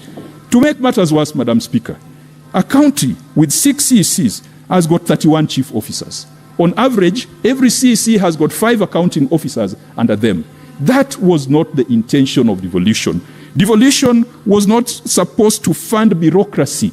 Devolution was supposed to fund development. And that is why I put it out there that 47 county governments as the apex of devolution is a bad idea. I never proposed the removal of counties. In the original proposal, which perhaps was the real people's proposal, we said that we needed to have bigger regional tiers where planning, coordination, legislation could be exercised, but implementation of development could be done at the county and ward and village level. My proposal in no way takes away the county tier, but I would like to see a situation where we deal with this kind of nonsense, where a 10-member assembly is dealing with 36 advisors and 31 chief officers, and Madam Speaker, that mess is replicated across the counties. Governors must prove to us that they are responsible and they are prudent. Governors must also prove to us that they will stop wastage. We went to Uasin Gishu over the weekend. We found projects worth close to 2 billion Kenya shillings, Madam Speaker, stalled when almost 60% of the funds have been committed. Madam Speaker, a hospital should be a place where there are drugs, there are doctors, and there are services. It does not matter. It could be a tent. But there is no reason why a county would spend 600 million shillings on brick and mortar and say that that is a hospital, and yet there are no doctors, yet there is no medication, yet there is no vaccine, yet there is no snake venom that can be obtained there. Governors must convince us that they are going to be more prudent. Madam Speaker, governors must convince us that they are going to tame their appetite for corruption. I've seen a few governors taken to court. And Madam Speaker, having looked at the reports of the Auditor General, even some of the amounts that are being put on the governors' heads is just like spare change when you look at some of the things that the Auditor General is reporting. I was happy. I saw last weekend the Catholic Church, I believe, was running a campaign of having triple deckers in Kenya cells. And it is a very good idea, because we will need triple deckers in cells if we are serious about corruption. Because we'll need to have many more governors over and above the 2 or 3 that we have seen fingered. Governors must convince us that they have the interests of the people at heart, and it is not just the interest of their stomach. Governors must convince us that their revenue collection systems do not have backdoors, which have some algorithms that divert money into their accounts. And so we will stand with a higher allocation to county governments, not because this is money going to governors, this is money going to the people living in counties. This is money going to the people living in constituencies. And I want to encourage the National Assembly that we should never look at this thing as a county versus national government thing. Because the people benefiting from these resources, the 465 billion that we have proposed, reside in those constituencies. They reside in those wards. They are members of this country called Kenya. So the national government should not have a problem if county governments then become the theater of implementation for the 465 billion, unless there are other interests that they are looking at by holding some of these resources upwards. But governors must convince the nation that the 20% that I reported to this House as being lost through corruption, through wastage, in the fiduciary risk report that I brought here on 27th of March, that they are going to take measures against it. Governors will come and go, but the counties will remain. The people in the counties will remain. Let us legislate for our people. Let us not legislate for the leadership. Madam Speaker, I strongly oppose the 405 billion proposal and support the Senate's position to grant counties 460 billion, which is consistent with our agreement as a broad-based government arrangement. Thank you, Madam Speaker. Thank you, Senator Kajwang. Senator Paul Thangwa Karungo. Thank you very much, Madam Speaker, for the opportunity for also Kiambu to speak on the issue of the Division of Revenue Bill 2025. Madam Speaker, I equally oppose the 405 billion that the National Assembly is proposing that we take to the counties for the year 2025-2026. Madam Speaker, if you read the bill itself, and if I can refer you to clause 8 of the bill, they are talking about 405 bill, which they are boasting is 25.8% more from the previous year. But they are basing it on the last audited and approved actual revenue raised nationally for the year 2020-2021, Madam Speaker. We're in the year 2025, but they are basing this allocation to the year before even the current governor got into government, Madam Speaker. So that tells you, and they have raised taxes, they have collected more money, Madam Speaker, yet they are basing their allocation based on the year 2021 before the Kenya Kwanza administration took over, Madam Speaker. So you can see they have a sinister motion within the whole process, Madam Speaker.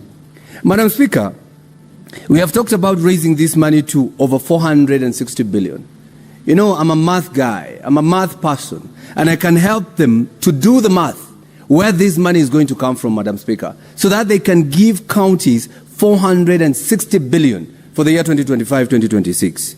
One, Madam Speaker, there is this allocation of county aggregation and industrial parks, Madam Speaker. where the national government holds about 250 million per county, Madam Speaker. If you do the math, that is 11.7 billion. So you add it to 4 or 5 billion. Madam Speaker, there's a lot of money for bursaries that the national government receives from the counties. They give the counties, then the counties give back through bursaries to national government institutions.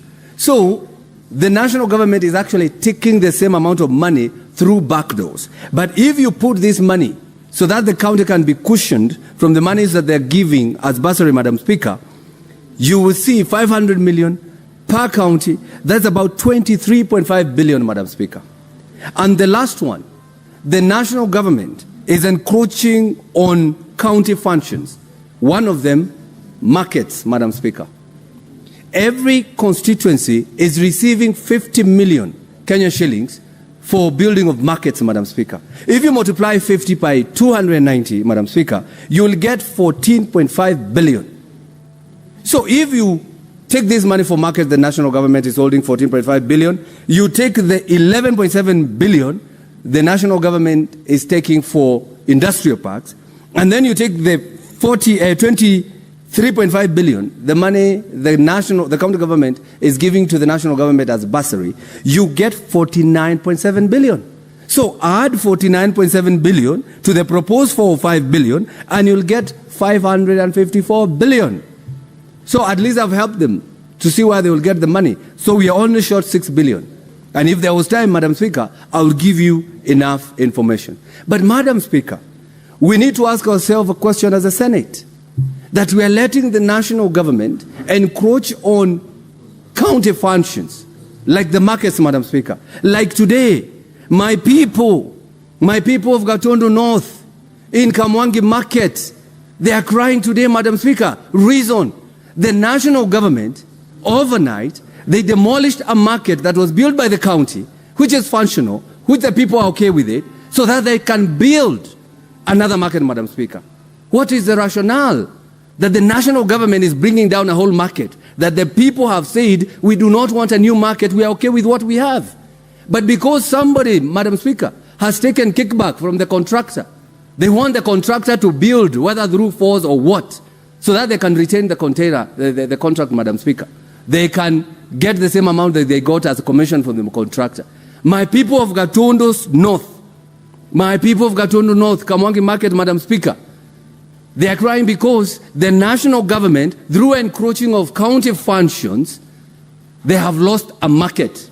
Now they have to wait for so many months without a market that was functioning, a market that was built between 2013 and 2017 by the then governor there when I was an MCA, Madam Speaker. So I would want to tell the national government. Senator Joyce, what's your point of order?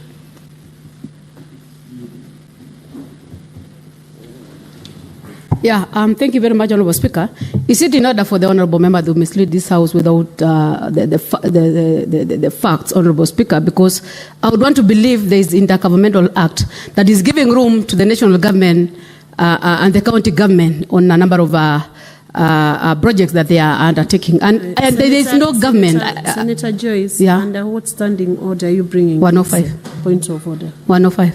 Okay, proceed. Yeah?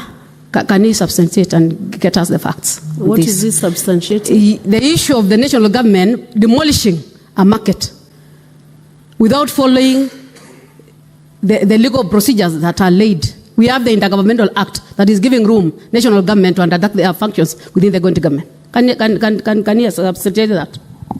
Senator Karungo Dawa. Madam Speaker, I'm speaking about Kiambu, my home, my county, my people. Madam Speaker, it's only yesterday the people of Gatondo North, the people of Kamwangi, met with their MP and in unison said that they do not want a different market. They are okay with whatever they have.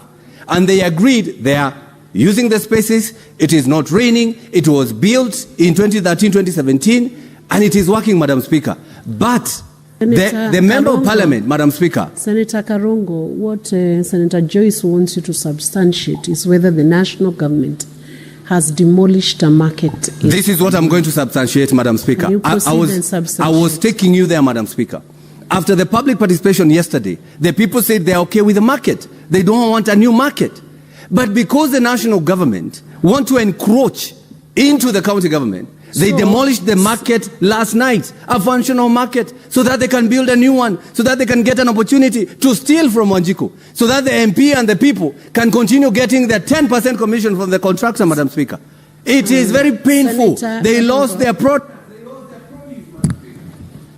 Senator Karungo, when Senate resumes, you will continue to substantiate and offer the evidence needed on that issue that is raised by Senator Joyce, and you will equally have a balance of 12 minutes to continue debating on Division of Revenue Bill. Honorable Senators, it is now 1 p.m., time to adjourn the Senate. The Senate therefore stands adjourned until later today, Wednesday, 21st May 2025 at 2:30 p.m.